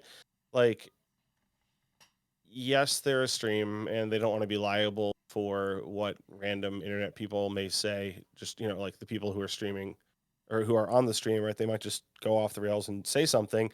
And technically, that, one could argue is representative of Frontline because they put them on the stream, et cetera, et cetera. yeah, But they also can, to some extent, choose, who goes on the stream and somewhat protect themselves from that. Um, and the thing that I like the most actually about the player miking is actually the armchair quarterbacking. yes, It's not so much the level of accountability, but the people in the chat, sometimes they're right and sometimes they're wrong, but they'll say things. Yeah. And like if there's like a mistake or something that's happening, they'll say it. There was a point in time where we, as commentators, and also the chat, were kind of concerned that there was a Tyranid player who might have been trying to do something, kind of like a weird interaction mm, that wasn't actually possible. But it's like layers and layers of rule that like no one would know this, and we were just like, wait, does he think this? Maybe. And so we just clarified. Like they just walked up to the table boss and had the judge ask and be like, "Hey, just wanted to clarify, this is not what you're attempting to do, right?" And the player was like, "That's correct. I can't do that," because he knew his army. But stuff like that happens, or an yeah, actual rules mistake. Like you said, if these things happen and it is largely an honest mistake, it's actually a common misconception I've found that the best and the highest level players that becomes more prevalent. I've found actually quite the opposite, agreed. though I am not a world-class player by any means. I have definitely played against some who are, and I have never had a bad experience with a player that I would say I consider a good player. No, And that's no disrespect to the people that I've had bad experiences Mhm. for, but my point is, they actually tend to be more class acts than just the normal people who pick up the game. And I don't want to dive into the psychology of why I think that is per se, but it's it's almost never ill intent, and so I find that it's really just almost exclusively a good thing to have better coverage, higher levels of accountability, but also more involvement with the chat and the people watching the games. Yeah. It's more interesting, and like I said, it's easy to get things wrong in this game. I don't care how high level you are. You have 30 stratagems to consider. You have your opponents to consider. You have all the other rules. You've played so many games. Like it happens. You're gonna make mistakes. Mhm. No one has played a perfect game. Everyone's Yep. game of No. 40K has been wrong, if only for the fact that you're measuring with a measuring tape. You have measured distances wrong. It's that simple. Everyone has. You've nudged a model and not realized that something has always occurred. So always be willing, unless it is a blatant, horrible thing that's happening, give people the benefit of the doubt. And even if it's bad, okay, I mean, look honestly, into I it was going to first before talk you about that. crucify him. Go ahead. I'm I sorry. mean, I was going to talk about that when we talk about the games, because like Yeah. there were 3 occasions of just excellent sportsmanship in Yeah. the games, and I Play want to by talk intent. about. Always play by intent. It's so much Yeah, better no, when you because play I with wanted intent. to talk about that because the chat did absolutely piss me off during. I think it was the final, and they pissed me off because no one knew what was going on. They all assumed, and once it was explained, they're like, "Oh, okay, I guess Yeah. it's like that." So let's talk about the games. Let's talk about the Okay. games because so I mean, first of all, Richard Siegler, the machine, the robot himself. Wasn't even going to go. I don't think I'll even come, Mister. I don't think I'll even come. Yeah. Elder becomes ITC champion, by the way, by playing what, 6 games? Was it Yes. 6 games? He That's became the ITC champion. minimum you can Six play events, to yeah. become to Nuts. qualify. But no, he becomes LVO champion with AdMech. And the next Yeah. closest, I think Dave said was 68. I And his believe AdMech so. Yeah. was Oh, the next best ad mech, you mean? Yeah, yeah. I think it was Yeah, typically listed. probably. So I don't know. Is there a difference between when they listed Skatari instead of AdMech? Is that just because they're going out of the the It's older like a supplement? sub faction. All So right. Yeah. it's like if you're Chaos Demons, you could be all Zinch, for example. But if someone's faction is listed as Zinch or if they're listed as Chaos Demons, they mean the same thing. But yeah, people Okay. do technically list different sub factions sometimes. So I Okay. mean, his list was the thing with Siegler is, and people always go like, how the hell does he play so well even with AdMech? It's because Siegler's thinking like he's playing 4D chess and you're playing fucking like tic tac toe. All right, this guy is thinking about your moves before you're thinking about your moves, and he absolutely brought a list that was, in my opinion, excellent. Just excellent for the anti-meta, excellent for the LVO, and he's a monster at placing terrain. Yes, Um, that's the this big thing. His placement there's was one great. moment where he placed the terrain backwards in his own. This was during the finals. He placed his terrain backwards to face him. He did that And a lot of people multiple are like, what is he times in doing? Is different that a games. mistake? And it's absolutely not a mistake. By placing the terrain backwards like that, you are giving yourself more line of sight blocking and giving yourself essentially a more ability to shoot out. Yeah. And But also, most notably, it makes it harder for melee armies to so true. safely engage you. Yes. Is Like the tricky part. it's just shit like that is Siegler already thinking like mid, like this is so him taking AdMech is not even the army, it's just him playing excellently. Yeah, I did just check it. Yeah, I the do next remember. best AdMech was 68. After that was 70, and then there's numbers under it, but Okay, it's so they're not. like okay, so low below 100, below um Which I so think is it's still a respectable Oh, 4-1 absolutely. 5-1 finish. yeah, no, yeah. Yeah, it's still good, That's but not it's an not. insult to the AdMech player, I should No, point out. no. Yeah, It's in no way meant to be an insult. It's just to show yeah. that you know. There's a gap. Yeah, there's a very sizable gap when you look at say the I should point Custodes out that players. You know, don't get me wrong, they're very good players, but there's also other Custodes that were in there, and that shows you a strength of the Codex. This doesn't mean yeah. AdMech, isn't strong otherwise, or he's the only one to unlock it. But there is a lot of strength there, and other people either pilot a bit wrong, or didn't notice Like, what you could pilot or put the list together the I way mean, that AdMech you is a could. very skill-heavy army. I Yes. mean, Luke can probably agree or disagree with me here, but I think AdMech is probably one of the highest skill tier armies to play. Um, period. I think it's actually the hardest.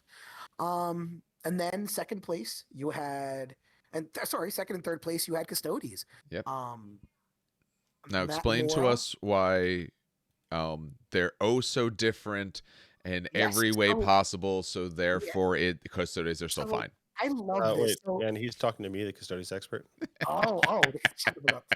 So no, so I wanted to say, so Reddit, when the Custodes Codex came out, shit a brick and called Custodes poor. They weren't gonna win. This is a shit tier codex. Well, they didn't win, Um, so and they were the- right, right? Second and third, yeah, it's tier.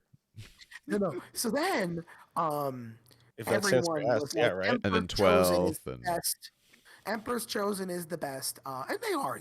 I think they're probably the best shield host. But people saw like Shadow Keepers in there and Solar Watch. But specifically, Shadow Keepers like, what the fuck is this list? This list is gonna suck. Like that was the moment. I'm like, just guys, wait, hold on. Shadow Keepers is pretty. Fucking Shadow Keepers got second. So I'm dying of laughter because it's just like, oh. Now again, the person piloting this, Matt Laura. I he was just doing shook it more all off. research That's on all it him. was. Yeah, and it's just he didn't. He's never won. This is his first LVO. And it Yeah. goes to. So I'm going to talk about him in the semifinal, and then I'm going to talk about him in the final against Richard Siegler. And then I'll talk about the third player custodian, Evan Thompson, against Siegler as well, because this is where we're going to talk about sportsmanship a little bit as well. So the semifinal with Matt Laura, he played against not Gene still called. Sorry, the hell they called Hive Mind. He played against Yeah. the Hive Mind, which was Tyranids and Gene Stealer Cold. And this is where I was kind of angry because Frontline Gaming I'll pull the list up. to the Siegler game, and then when they went back to the Matt Laura Alex McDougal game, like the primary got matched up. Like it basically got to the point where like Alex McDougal, who played Tyranids, like almost wiped the floor with the Custodians in the middle, and we were like, game over. Custodians locked, Yep. Matt Laura locked. And they turned back to Siegler, and they came back maybe 20, 30 minutes later, and they're like, wait, what the fuck? And it's just the primaries were the same, or primaries were closer. Custodians were in the lead, and we were like, what the fuck happened? And it Yeah, that was honestly pretty just funny. came down to two things: Trajan, because and he's getting cheaper. Yeah, he's like ridiculous. Absolutely ridiculous. He is a monster. Fucking taking on 3 monstrous creatures by himself and just saying fuck that. No, and then the sticky objectives. This kind of sucked. This is one of those feel bad with which none of them knew, which was hilarious. But essentially, Well, I one person believe, didn't know for yeah, sure. yeah. Alex didn't. That was the Matt problem. probably was aware because he was able to leave. But oh well, no, because I think what they were saying is they calculated it wrong, and the judge came in and he goes, "No, did you count this?" And Matt goes, "What are you talking about?" no. So Oh, wow. there were two parts that were kind of strange about that game, not like in a shady way, but so the thing that Frontline was doing, which I think most places do when they have stream players or players on stream, if for live events anyway, they had like an iPad that the players could use to update their score sheets at the end of each battle round. Um, this was not happening. So what had happened was uh, they knew like the stream knew what turn it was, and the scores were looking really weird because they hadn't been updated. Okay. So what had happened was it was a big dosey do where they just never updated the points, and so the game state where we thought we were in terms of points, we just weren't. So we were like, "Oh, this game's over," right? And if the points were correct and the turn was correct, it would have been true, but they weren't. So I that see. Okay. yeah. But what you were saying about the sticky objectives was true. What had happened was Alex did not realize that one of Matt's home objectives. Well, he forgot that the Oh, what's a mission that they sticky were playing objective? on had You should sticky probably objectives. explain what a sticky objective is. Yeah. Basically, all it means is if you control an objective in your command phase, at the very beginning of your turn, and then you leave the objective, like during your movement phase, you continue to hold it, unless your opponent comes onto that objective and takes control of it in their command phase, and then at that point it becomes their sticky objective. So that's why we call it sticky. They sort of come with you, even though the objectives don't physically move. But the problem was Alex didn't realize that these were sticky objectives. So what he did was he was able actually to shoot some custodies off of an objective, and he didn't, charge onto it because he thought that Matt had just lost control of that objective. Yeah. Now that being said, it's kind of tricky because like it's hard to like do just enough damage in shooting to like guarantee that you finish it off in combat. But it's pretty likely that Alex would have been able to do that, assuming he makes his charge, which was an 8, but he had a reroll. It was So on 3 dice. I think, more wasn't than it? And also no I don't candles. know if that was the 3d6. Maybe it was. Okay. But point being, he was more likely than not to make his charge. Yes. And if he makes that charge, I don't know if he full on wins the game, but If definitely he takes them becomes down, at yes. minimum It was if a he 5 charged, he point. gets it. Well, was- right, it but was it a- becomes at least a 5-point swing. Yeah. The tricky part was, I believe, what it was at that game state was that the Matt had wound up winning by 5. Yeah. And so it seemed like it was a big thing, but it actually wasn't, because Alex lost by 5. So you'd say, okay, well, then it would have been a tie, right? What happens in the event of a tie? They actually give it to whoever had the higher standing coming into the game, which would have been Matt. So if Alex had done that and that was the only thing that changed, then it's a tie and Matt still goes on. That was turn 5, so that would have been the only thing to change, by the way. Most probably, but dice games are dice games. Things might change other things, but True, like maybe he doesn't kill the custodians it off the probably doesn't lose him the game, is all I'm No. getting at. Or it probably doesn't win him the game. But obviously it never feels good when you make a silly mistake No, like absolutely. that. It does But like hurt. you said, Dave, it's like, talk about random rules interactions that even some of the very best players in the world can sometimes forget about. Yeah. I mean, I Yeah. don't. I looked through the list. I showed the list. I showed the unit that was supposed to make that charge and all. That if they would have made the charge, I know on stream at least they were saying, "Oh, he makes the charge, he wins instead." I don't know that for sure. We're talking about why that may or not be, but yeah, But yeah, it would have been close. it But obviously it gives sucks him for the him. chance. And like Yeah. it is a shame, but he didn't seem. I'm sure maybe later a little bit more strong, but when you're at that level, And you play what? He played the shadow round too. Yes, So he like, did. Yeah, that so was midnight by the time that it round was finished. it was what all of them except Siegler, I think, who got no. no, a Evan few other ones. Evan didn't. I don't think Okay, he Evan did didn't as shadow well. round. Okay, No, Evan played in the shadow round. yeah, Oh no, shit! but, it was, but yeah, yeah, no, I would say I know that was true because I remember that was was that the game? No, that was not the game being shown, but that was the game being talked about when I was watching the stream. Yeah. Which Mhm. I was That watching, yeah. game was interesting for sure.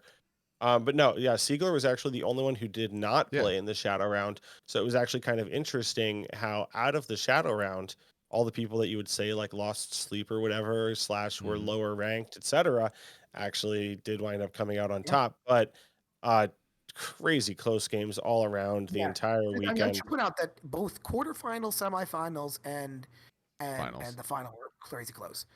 Yeah. Then the other semifinal was against Siegler and Evan. Oh, Jesus, Thompson. Tom Chin. Thompson. Yeah, Tom Chin. This was against Emperor's Chosen, which is the go for better kind of custody shield host, and definitely something that Siegler was really worried about because Siegler's big thing is tossing out mortal wounds and a massive amount of shots, and just those Skitarii just hurt. But it goes 4++, feel no pain. Against mortals is really great. It's a 50-50 shot to just stop his shit. And that was an extremely close game.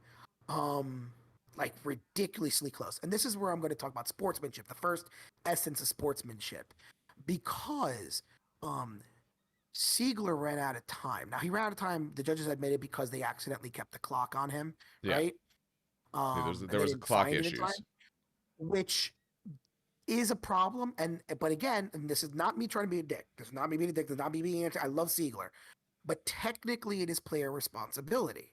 So Evan could have 1000% said, "Sorry, bro, you're supposed to take care of your own clock. I win." Right? He could have asked, but in just pure sportsmanship. And this is where he literally said, "Nope, Siegler, you could take some of my time, finish up this turn," right? Which absolutely, well, here's the funny part. It could have lost Evan the game. Well, it did. And Evan didn't lose. It It did. Huh? he lost It the did. game. Yeah, Well, it Evan also lost in the knew his game. sister talking. If Evan No, here's doesn't the do funny that, part. he wins the game. He did Yeah. it. He lost the No, game. no, he did it. No, but here's the funny part. So it becomes Evan's turn, right? And Evan was ready to shake hands. He actually did shake hands with Siegler, and Siegler goes, "No, hold on a sec. This is how you win." And Siegler spent 5 to 6 minutes. I'm watching this, coaching Evan on what to do and how to win the game. And I don't know, Luke, if you were watching this, but Evan could have actually won the game had he just rolled No. the hits. It was The problem very was close. he thought in what Siegler was explaining to him would have required that the bikes were, I believe it was OPSEC, and they're not. No, Yes. even if the bikes were an OPSEC, had he killed and wounded It was it too had like a much. mathematical possibility, but Yeah. it was like 1 in a million. Yeah, but If they the did roll bikes- it. If the, They if, rolled no, it if and the he bike, missed if, one. no, if the bikes were OBSEC, I don't know if he would have won, but he definitely would have had a realistic chance at it. Yeah, But he yes, he had a could've. mathematical the possibility. fact that Siegler said in both, by the way, both of their times were up. The Yeah. fact that Siegler goes, "No, roll the dice, see if it happens," because Siegler actually rolled the the invulnerable saves, and I think they were saying if he failed all 3 of his invulnerable saves on a 5-up, right, and he failed the battle shock, that would have actually given the objective to Evan. I believe Yeah, it. it would it have been like required a a little 1 more in than that. 10,000 odds Yeah, for but some of it's this. still the fact that Yeah, it Siegler could have said, happened. "You know what? Roll it out. You gave me a shot, and you gave me a shot. You gave me time. You let me win. Essentially, right now, I'll let you get a chance to winning too. This is how you win." And that Yep. was one of the coolest things I've ever seen in my entire life. Yeah, It Literally, was really great high level sportsmanship, and that's what I'm talking about. The very best players Yeah. oftentimes are the very best sports. And it was funny because when Evan clocked out, I noticed some people in chat were like, "He clocked out, game's over," and it's like, "Shut up." yeah, Like, yeah. Clocks don't it's matter. and just then it's like, like, and Siegler, like that's Siegler what goes, you're gonna "No, say. no, no, no. That's the Roll the chat fucking response. dice. That's Roll what I the mean. Like fucking that's dice, Evan." Yeah. that's the average gamer response, and Yeah. then there's the high level player response, which is no. Let's play it No. out. Let's Why not? do it right. Yeah, win And win for the right I'm reason. reviewing the game now, by the way. I'm reviewing the game now on my laptop. So what had happened was, so I'm looking at, I'm pausing it, and I'm like, so yes, he had 3 models on the middle objective, right? And those were objective secured, right? So he killed enough Skitari, right, to beat him on the objective. He needed to kill all 3 Skitari off that objective with his split attacks. Right, but there were more got 4 Skitari wounds. before Yeah, he he got swung, 4 so yeah, wounds it was through. tough. Right, he got 4 wounds through, and Siegler literally made 3 of the 4 5 ups. Yeah, That- there was a mathematical possibility. It was very, Yes, very, it's very not 1 in unlikely. 10,000. No, It was no. literally had Siegler. You're missing a was few things, seriously Dan. close. Is the problem. Oh, Yeah, it It's was more pretty than close. that. He needed to kill more than just those models. He essentially had to have all hits go through, all wound, all fail saves, and A miss failed the morale on top of morale that. because there was another squad there as well. He needed to essentially get there rid was of another both. one? Okay, I don't see that. Okay. Yeah, there Yeah. was the Rust Stalkers weren't OBSEC, but they're actually blenders. And so like if he leaves any of them alive or even just 2 or 3, yes, he outnumbers them, but he only has 3 bikes. And so if they kill like 1 bike, then he doesn't hold the objective anymore.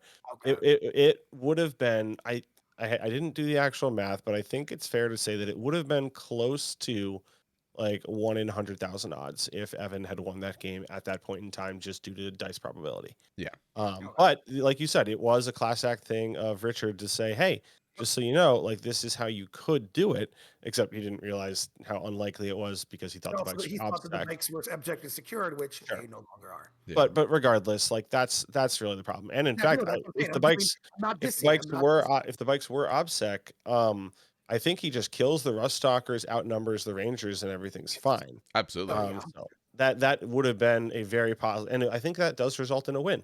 So like it was a very possible win condition that of course didn't actually exist in that way, but yeah, no, just an the excellent.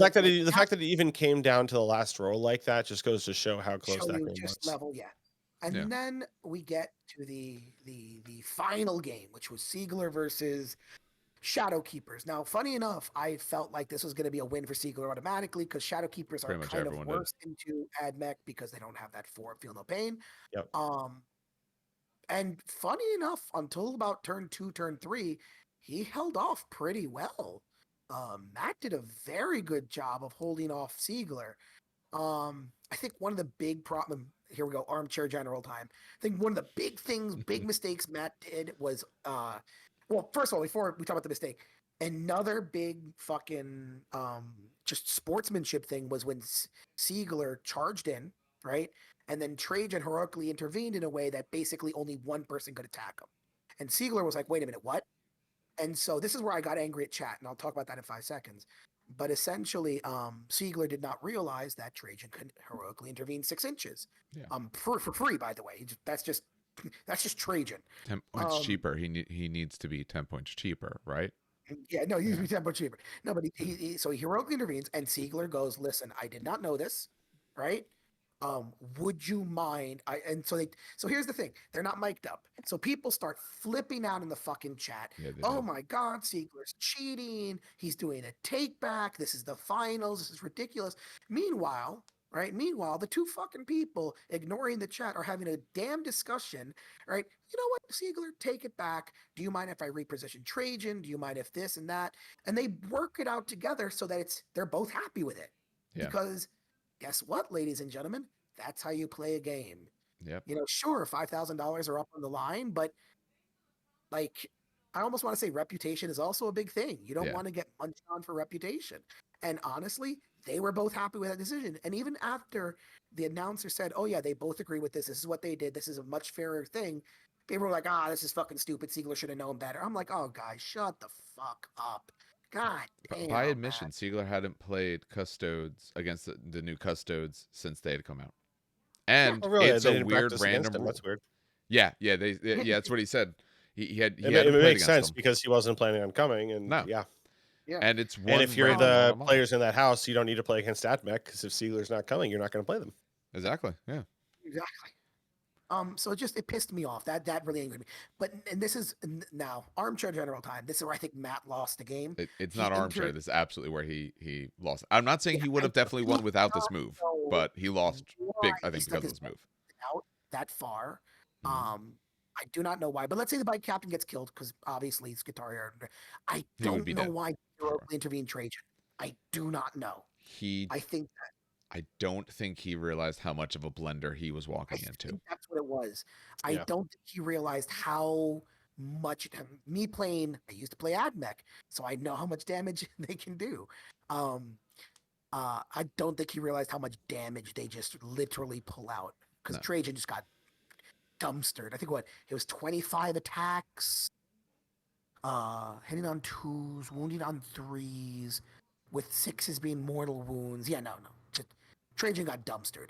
Yeah. I don't know why but I think that's where he lost it. Because by the way, Trajan not heroically intervened, Trajan charges one of those squads and literally just kills it. And obviously not the squad that makes you attack last, please. Dear God, heaven ill. Yeah. It's not so sorry. No, go ahead. I was just going to say, in defense of Matt, the unit that Richard is using is a very niche unit. So I wouldn't be surprised if Matt didn't quite have the expected damage out. But the thing about Trajan, right, is with his Feel No Pain to both mortals and regular wounds, and then his 4-up Feel No Pain also, or instead of with mortals, plus his invuln, plus his ability to blank a damage if need be. You could do CP to make him live longer. You could CP reroll. It's actually kind of absurd how much you need to put into Trajan to kill him, which is obviously why he's getting a points reduction. But the thing is, the joke lives. If he kills those models on Richard's turn, it's actually a really big deal because of that being on the center objective. Correct me if I'm wrong, but I believe Richard had taken 2 objectives as secondaries that required him to get that secondary. Yes, it did. And if I also, correct me if I'm not mistaken, I believe Matt also went first in that game, right? Yes, he did. Yes, Matt did go first. So that's a problem because Richard is so methodical. he's very, very cagey. He's always going to make sure that he still has the ability to end of the game, turn 5, score 15. He's just a machine in that respect. So if you're Matt, you're thinking, okay, well, I'm probably only going to get 40 on primary if I'm lucky. And we know that Richard's going to get 45 by getting that 15 on the last turn. You're saying, okay, I'm at a 5-point disadvantage. And then you look at your secondaries as the game goes on, and Richard, is getting that middle secondary every turn, every turn, every turn. And you say, how do you make up 5 points? Well, you make up 5 points by doing exactly what Trajan did. So even if it didn't work out, I do think it was the right play. I don't remember in context of it how much CP Matt had or how much he spent for Trajan to be more durable. He may have been able to spend a little more towards that end. But that play, if it works, theoretically, that play alone could win you the game. Yeah. It didn't, obviously, Yeah, but See, in, went. in the hindsight's 2020. Yeah, he went for the home run. That's what it was. In a counter argument, I just would Mhm. say I would not have heroically intervened, and then charge next turn. Obviously, not the unit that it strikes last, because Trajan would then be able to attack before before they attack, and he literally just picks up a squad. No, and I Um, totally get what you're saying. yeah, so it's But more the, cagey. the It's more more the more you watch of Siegler's games, the yeah. more you see that he has this just calm cadence every time Oh, he plays. absolutely, and he will And score that. Yeah, but that's what I'm saying. He will get his points, and you can't beat him because you have to score more points than him. And that's the thing, is to beat him, you have to interrupt that cadence. You have to do things that mean that he doesn't get the points that he thinks he's going to get or is planning to get, because that guy has a plan every single game and he knows how to execute it. And he never makes mistakes. So like it's just amazing, quite frankly. And anyone who is downing on how good Admech is, obviously he's showing that played well. They're still very good. it's Absolutely. almost it's almost like it requires skill. Look at that. Yeah, no, it's a hard army to play, certainly. Yeah, no, Yeah. no. But I'm saying is like people are complaining about how AdMech are shit, and I'm like, just get good scrub. Well, like I said, you just have to stop reading Reddit, honestly. I wasn't Yeah, even right. Reddit at that point, by the way. It wasn't even Reddit. But yeah, no. And like I said, that just the level of, and honestly, I did not want to see a Custodes versus. That was my nightmare. I think that was Darren's nightmare That, too from Canhammer. I that did was not most want to see people's Custodes. nightmares. They didn't want to see I that. did not want to see Custodes versus Custodes at the end. I did No. not. Oh my god. It's I would it, have laughed. it's That would have it's been bad. now nothing against either of those guys. They played great. They have great looking armies, all of that. But a mirror match, and we can argue it's not a mirror match because the lists aren't perfect. If you're playing the same faction, No, it's boring. similar schemes, it's boring. Boring. No one wants to watch that. You need, there's probably certain factions that might be able to do it. It wouldn't be as interesting still, but where it at least looks more varied. The models still have a very similar look. Okay, I'm changing the weapon. I'm changing that Exactly, thing. yeah. It looks the Changing same the to paint me. color. Yeah, it's the same Yeah. thing. From a Although, distance, I will top say, down, they're the same. I will say the one guy that I couldn't root for because he came up against Anthony in the end. Yeah. And also did lose to Anthony. But the one guy that I was kind of hoping would make it all the way. Don't say Manny. Don't do it. No, gosh, that list is so boring. No, Don't do it. No, it was the Custodes player. I'm not even going to attempt to pronounce his name. He's from Iceland. Seems like a swell guy. He literally took 30 Custodes guard, and I think 26 of them had shields. The Storm I'm Shields. shieldless. And he took the light cover of Exilla. So, like, he didn't care if you hit him. He didn't care if you wounded him. 0 But plus armor save. he just had, he ignores AP1 and AP2 just out in the open. And oh my goodness, That's a what? great list. Remember, I made that list back in 8th edition. It was, I think, was it 30 shield guard and 2 shield Custodes captain? I don't know, something Do you like remember that. the first Here's name? something- I'm trying to look it up. Starts with an H. H? He Okay, did it might not be finish who I was 5 and thinking of. 1, if I recall. That's actually not bad. He played against Anthony Vanilla. If you find Anthony in the top 8, you can find the Custodes player he played. Okay. But the Drakari player, yeah. yeah. So yeah, I enjoyed that list, not because it was all that interesting to watch even, but just because it was just the biggest was gonna say, like you know. Chad energy of like, Right. I'm gonna walk out here and just frickin' sally forth, and you're gonna have to kill me. Now I Um, will, I and will point only out. one person did. It took the extraordinary violence of Anthony Vanella's Drukari to do that. No one else was able to violence him hard enough. And Anthony did play that game on stream. That was, I want to say, was it the Shadow round? No, maybe it was the round before. I think it was the round before the Shadow round. Oh yeah. Oh, I But just found it. whatever it I was. was a little too far up. I kept opening a different list, but yeah, I Where is see it? it I'm trying here. to find it right now. Oh Jesus, I Yeah. found it. Number three. So Yeah. so I agree. I'm not beautiful. going to even try. Yeah, Uh, exactly. Such a great list. oh yeah. Oh, we played him round 6. Okay. I was looking too early because he played another Yeah, Custodes player round 5. I think it was. yeah, and so Okay. he or no, I don't think maybe Anthony wasn't. No, Anthony wasn't on stream for that game. He played a No. Grey Knights player on stream. I want to say maybe in round 5. The Custodes player. Um, Oh, and it was Yeah. so funny just seeing like these Dread Knights that were like, we don't really want to go charge these guys. No. just Apparently that bounce. went really bad. I wasn't watching the Well, stream, but I heard it. yeah, no. So it did. What had happened actually was the Grey Knights player goes to charge in this brick of 10 fat dudes.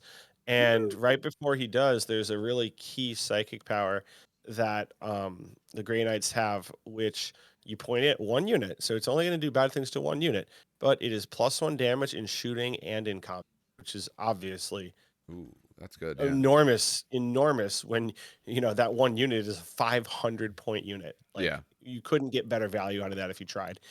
And the power got denied. Yep. Ooh. Okay. So he was all lined up to go in for his charges, because that's the thing, right? When you want to make your charges, you want to make them reliable, so you get up close to your movement phase, and then you cast the power in your psychic phase, and then you cry tears. Is basically how that went. Did he have an Alaris captain with impregnable mind? Is that how he got denied, or was it just a CP? May have been the sisters. I don't know. Oh yeah, Knights in no, it would have been a Knights in Tour, and she gives minuses to psychic powers too. That's Oh really yeah, he had that sister's character. I don't know exactly what it was. I yeah. just heard that it No, got that's denied. just that's a pretty I funny was list. like, I will point oof. out this is because I am a Custodes player, so I will point out that You Wait, really? since when? This is the Since when? first time we've heard this. Shut the I've fuck up. never So, seen you own a Custodes model. so I will say that like the top list that I'm seeing, I'm up to like 50 now. I've just been kind of browsing the list. Now I'm up to like 66. They're really varied. I mean, they all take Trajan, right? Oh, sorry, all the Custodes lists that are Yeah, there are all really this. varied. They all take Trajan. Um, but some take bikes, some take Caladius, some take dreadnoughts, some took a Telemon. The Icelandic guy took shields, and Yeah. nothing but shields. Um, I like the fact that I'm seeing that. I mean, and I know we talked about this, Dave, in our podcast, how it doesn't speak to external balance, No. but that kind of speaks to very high levels of internal balance. Yes. I'm literally seeing, and I'm seeing Solar Watch. I'm seeing, and these are top. I'm up to like 66, top 50. Yeah, which is I'm still seeing Solar Watch. way in top. Yeah. I saw a freaking Aquilon shield up here. Where the hell's Yeah, that? but I will say this, right? Like, and this was kind of an AdMech / Drukari problem for a little bit, Mm. before they got their like 7 rounds of nerfs. Um, Not that Drukari are bad now. In case anyone was curious, like if you want to know what the 3 best armies in the game are right now, Custodes, Tyranids, and Drukari, not necessarily in that order, but those 3, and also Richard Siegler. But Richard the Siegler. yeah, would be the other best faction in the game. So also orcs are kind of cool. But so the problem is when you have really wacky external balance, which is kind of where I feel Custodians are right now. Um, it may not so much be internal balance as I can take all these things and do good, just because all these things are better than they're supposed to be. Not so much that, you know what I mean, like that they're compelling choices over each other. Yeah. It's just you can pull data sheets out of a hat because they're all kind of pushed. And I do kind of feel that's kind of where we are for Custodians right now. I do think that they are one of, if not the best armies in the game. Yep. And we'll see how that changes. And I know it's kind of a meme that they're getting their points drops after this because of the way GW's print cycle works. But we'll have to see what happens when the missions change. I'm not convinced that's all kind to Custodes. So I'm No, not I just don't ready think to it come is. out and say that I think they will still be the best army in the game. So this is kind of a weird like one-off of like old points, old missions, and now we're And kind that's of we were talking embarking about that into a brave new before, like world. off the podcast, that Custodes, when the LVO dropped and the lists were due, Custodes officially got their points changed because Games Workshop released the PDF, but they only released the PDF for, of course, the Codex and not the Forge World. So LVO basically said no, use the old points and everything, right? Mm. So it was really funny that they, we were looking at some of these. I was, because I was bored. I looked at some of these lists, and some of these lists dropped like 60, 50 points. Yeah, Yeah. so you get like a whole model in Yeah, addition to the rest of the which is army. big. Which is like, people are like, oh, so what, a model? But yeah, that's a single Alaris. Which, fuck you. I love my single Alaris. You know what I mean?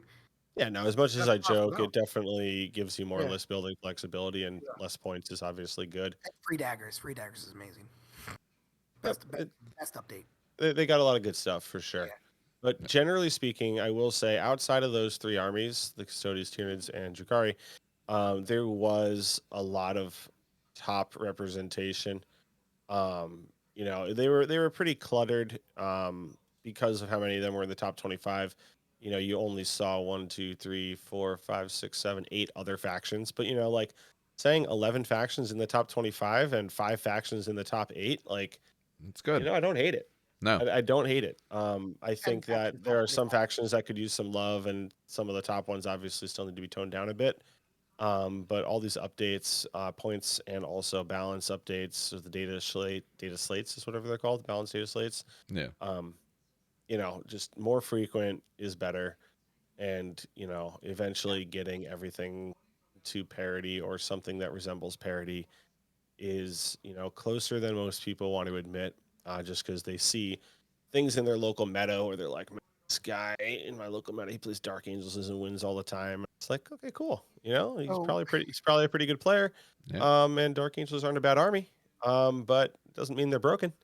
yeah, yeah. Um, Which I and was gonna say, this is good. a good this is a good segue, because I know we're talking about 40K. We've been spent most of the time talking about 40K, but we're talking about a lot about balance and a lot about external balance, which Yeah. brings me to the fun part of LVO, Yes. because We'll be quick on this part because we're the running a other little bit long half and of we don't have this, all the lists in front of us. yeah, this one will be quick. Yeah, yeah, but this one will be very quick, because The we game also had a was. Sigmar tournament. We also had a Sigmar tournament, and one of the biggest memes during that was dragons, right? I think the Mhm. one picture came out of the guy sticking up a middle finger of a dragon Yeah. player army, which was really funny. Now dragons did not win, shocking everyone. Well, they kind No, of did. dragons won. Well, Um, Not full dragons, but dragons won. well, well, Dragons featured in the winning list. Yes. yes, dragons feature. I was gonna. They were there. They participated. So the winning list was basically cities of Sigmar with a living city realm, 30 crossbow, A unit of fucking 30 and 30 then a separate crossbowmen unit of buffed 10. with but yeah, but you just buff the 30 unit and they just fucking point at something and they get destroyed. But I Yes. think the big thing was yeah, and then you had the Draconian Guard with the Fulminators, which I'm trying to remember what the hell was the combo with the Fulminators that people were unintendedly doing. Well, I it's just not shouldn't say unintended. That's same. a It's the bad same combo with the dragons. That's why this list is so good.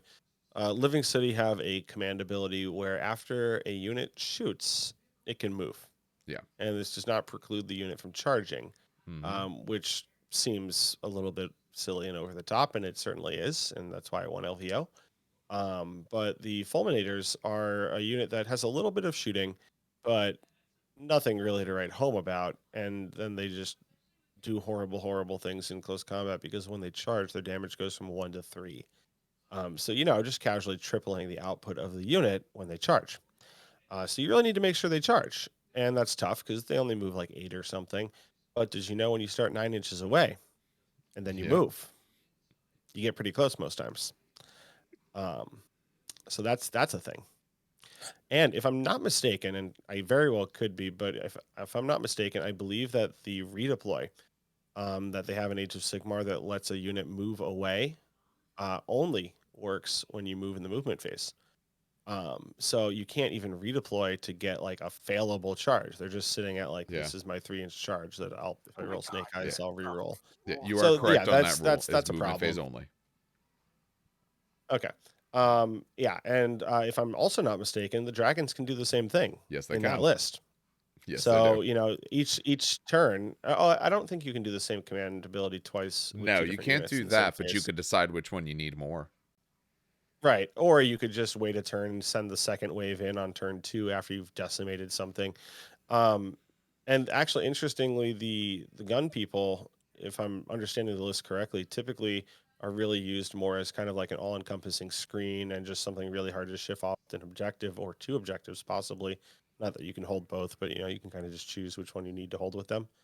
Um, and they're just because they have the stand and shoot ability, if I recall, where when they get charged, they Yep. can Overwatch Yes, at Overwatch. like Yep. -1 to hit or whatever instead of just sixes like 40k. Yep, But just that fun -1. So fact, it's a you really you hard. can buff the unit with +1 to hit a couple times with Yeah, this. that's what I mean. So yeah, it's really hard to assail their backlines, and also you're just getting absolutely slammed, guaranteed slammed by these units. And dragons have fly too, so like they can do all sorts of weird jank when they move and then charge, and they do plenty of damage in the charge phase. Not to mention their flame breath. So yeah, this list is very, very tuned top to bottom. I'm not at all surprised to see it win, even over other dragons lists, which Yeah. was the boogeyman coming into this. People were like, "Oh, the mono dragon list win," but it turns out no. If you just get to get the drop on the dragons, shoot them, and then charge them, oh well, then it's good, and you win the game. Yeah. So that 30 unit of crossbows. Normally crossbows are one attack, range 24 inches, one attack. Fours and threes, one damage. If they're at least 10 models and essentially not in melee, then they're two attacks each. So you're looking at a unit with 60 attacks, and you're not even looking at any other bonuses that you might be able to give them, other things that they have, or even just giving them +1 to hit with a command point if you wanted. So I think they were just doing big things because they were going against they were going against had like a lot of zombies and stuff like that, so they were able to really just So I, destroy I those did tune units. in for the game. I did tune in for the game, Yes. and I remember stepping out to just get like really quick, get like a snack. I Yeah, so came did I. It back was and I done. saw, well, not that I saw, there was just missing parts of the board, and it wasn't even the dragon shooting; it was just the crossbowman looked at something, were buffed, and just removed from the table. Yeah. Yep, Um, the brutal yeah, army. it's Yep. brutal. No, I'm not even like, but you know what? You go from one extreme to the other, so. Yeah. It Yeah, was well, and that's the thing that has actually kind of turned me off of Sigmar for the time being. As much as you can say some not so great things about 40k's balance, mm, I think Sigmar actually has the worst issues at the moment, unfortunately. I agree. Although I will say, if you're not playing against people who are intentionally creating these lists and like trying to win grand tournaments, I think it's a ton of fun. Yeah. Yeah, I agree. No, yep, no, I agree. I feel it is better balanced overall, or potentially has more balance for casual, but is Yeah. much more unbalanced for high levels of competitive. If you Yes, just want to have absolutely fun, I agree. feel you have a lot more armies and a lot more ability where you can you could bring any force versus any force and probably have a lot of fun with it. Where I think 40k there is some that are just, like take custodes for example. If you bring a random army and you're facing random things of custodes, you're probably just gonna have a bad time. Yeah, But there definitely are faction interactions that yeah, people in casual games just have difficulty with.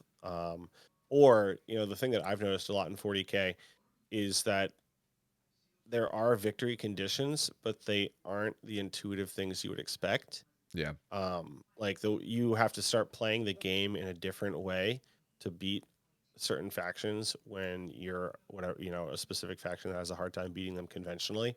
mm, And what I actually find is that casual players, they may not realize it, or, and I think this is actually more commonly the case, they may see what they have to do and say, like, I don't like this. Like, I don't want to play this game, if yeah, that makes any sense. Like, maybe instead of charging in with something, it involves just walking up to the objective and putting your models there, but not charging so that, you take the objective from them, but you don't suffer the attrition of dying on their turn, for example. yeah, You know, that is often the right play at high level play. But if you don't enjoy that and you're like, oh, my guys should charge in because that's what they would do, and like, cool, like that's awesome, and you're probably right, to be fair. But that happens a lot in 40K. Whereas in Sigmar, like if you just play the game normally, I think it often results in a game that feels more thematic and like the way you would expect a battle to go. No, Dave, you want to talk about Star Wars real quick? I'll probably do that in a separate I thing have because no we're running idea. along. What I will say for Star Wars, the one part I'll mention there. They did stream that, didn't they? Yes, they did. That's why I'm happy I have a really big screen. I had that going on one side, I had 40K going on the other, and I had some Sigmar in the middle. Good streams, good games. The overall field started pretty even. Some different people on the Discord have done some of the number crunching. Like I said, we'll go this quick. Started pretty even, so it was all 20s. So Empire actually was 28% CIS, 27%, Rebels 25%, Republic 20. The big thing is, so CIS took it. They did have the most. In the top 8, it was 6 Separatists, 1 Rebel, 1 Republic. Final actually did come down to Rebel and Separatists. Separatists just have a lot of strength right now. They have tools that deal well with the other armies, and therefore, their percentages were very similar on day one, but they're able to pull it out because they do well against the different armies. So if they're going against each other, it can be a little more crapshoot, can depend on exactly what you brought. But when you're against the other ones, especially say vehicles and all, you can get a lot of you have a lot of strength in that. So not terribly surprising. There's other stats and all, and I'd like to go through more detail, but I'm not going to do that now because we went a little bit long, and that makes sense maybe for a separate thing to discuss parts that I think are interesting.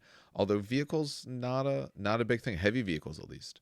In the whole field of people, there was 1 ATST and 1 AAT. So where previous years vehicles were the big thing, or at least big heavy vehicles, not so much. And I think Separatists are the reason why, because I have a I don't know, 60, 70 some point unit who, if I hit you and put something on you, you're just getting less actions, which is huge. And if I get 2 of them on you, you're not taking a turn. But Dan will find out all about that when I show him the game. And then I'm going to throw my clone troopers at him and just have them. I will point out also, this was not a tournament, and this will go very quick, but the LVO also had a 30K scene, much larger than I actually expected. It's LVO. Everything is big. No, but I don't. No. There were like 100 pictures I just sent the Facebook group. Yeah. Jesus Christ, some of the most beautiful armies I've ever seen in my entire life. We're talking, like, these were I mean, it's 30K. We're doing the podcast right now, Intro to 30K. So we'll talk about that when you tune into the Intro to 30K. Yep. But just and again, none of them looked tournament ridiculous. All of them looked fluffy. All of them looked hilariously fun to play against. Just the normal 30K community. But that's LVO for me. Yeah, it was very interesting to watch. Would be nice to maybe go one time. Fall's when school is, so I don't know if I ever would or want to go fly out there. But it was it was a good entertainment. I teach during it. I would love for it to fall on like a vacation. I would probably take a hotel and go, to be quite honest. Yeah. Well, it is on the weekend. No, didn't it start Thursday or Friday? Friday. Friday. What do I do? Take off Friday? I yeah. I could. I mean, yeah, you do. Some people do that. Yeah. Take a fucking sick day, and then the kid is like a Warhammer 40,000 nerd. Is like, wait, isn't that Mr. Shavina? Who cares? I think you have personal days that you're allowed to take. Oh, that's true. You only get one though. Yeah. You get one every year. Yeah, you only get one. When you get more time off like that, yeah. Like I don't get many. I think I get 2 or 3 or something like that. I get more sick 4. Time, but very few personal. That's insane. Hold on a second. You get 4 fucking personal days? You're a piece of shit. You laugh all you want. You're such a fucking piece of shit. All right. And with that, I think I will close this out. So as always, thank you for listening or potentially watching. Like I said, if you listen to the podcast normally, I am putting this up on YouTube as well, where I've been streaming, so that way you're able to see the sorts of things we're looking at. Again, I'll make that a little bit better as we go along, but this way you at least can look along with it. We're We're going to put this episode out this week. We should also hopefully have one out about 30K. So you're going to probably hopefully look at 2 different things from us. The 30K one will probably be a bit shorter, or maybe we'll be able to cut down the amount of episodes on at least the intro part of 30K, because we're not going to have to go through news or anything like that. I'd like to see us kind of separate. If we're talking about one system and the news has nothing to do with it, it makes sense to kind of make that a little separate thing. But we'll see exactly how we go from there. As always, things like liking, subscribing, all that kind of stuff is good. Everything you hear from every single source, all that stuff is nice. Like I said, I'll check, but if the War Games Live guy is okay with it, I'll put some links. It's easy to find if you look that up, but at least through the weekend, other than the games, that was honestly the most pleasurable part, was seeing very nice streaming from someone who's really trying to get this off the ground. So I would definitely check him out. Absolutely. Absolutely agree. Other than that, on behalf of all of us here, have a good evening and have some good gaming.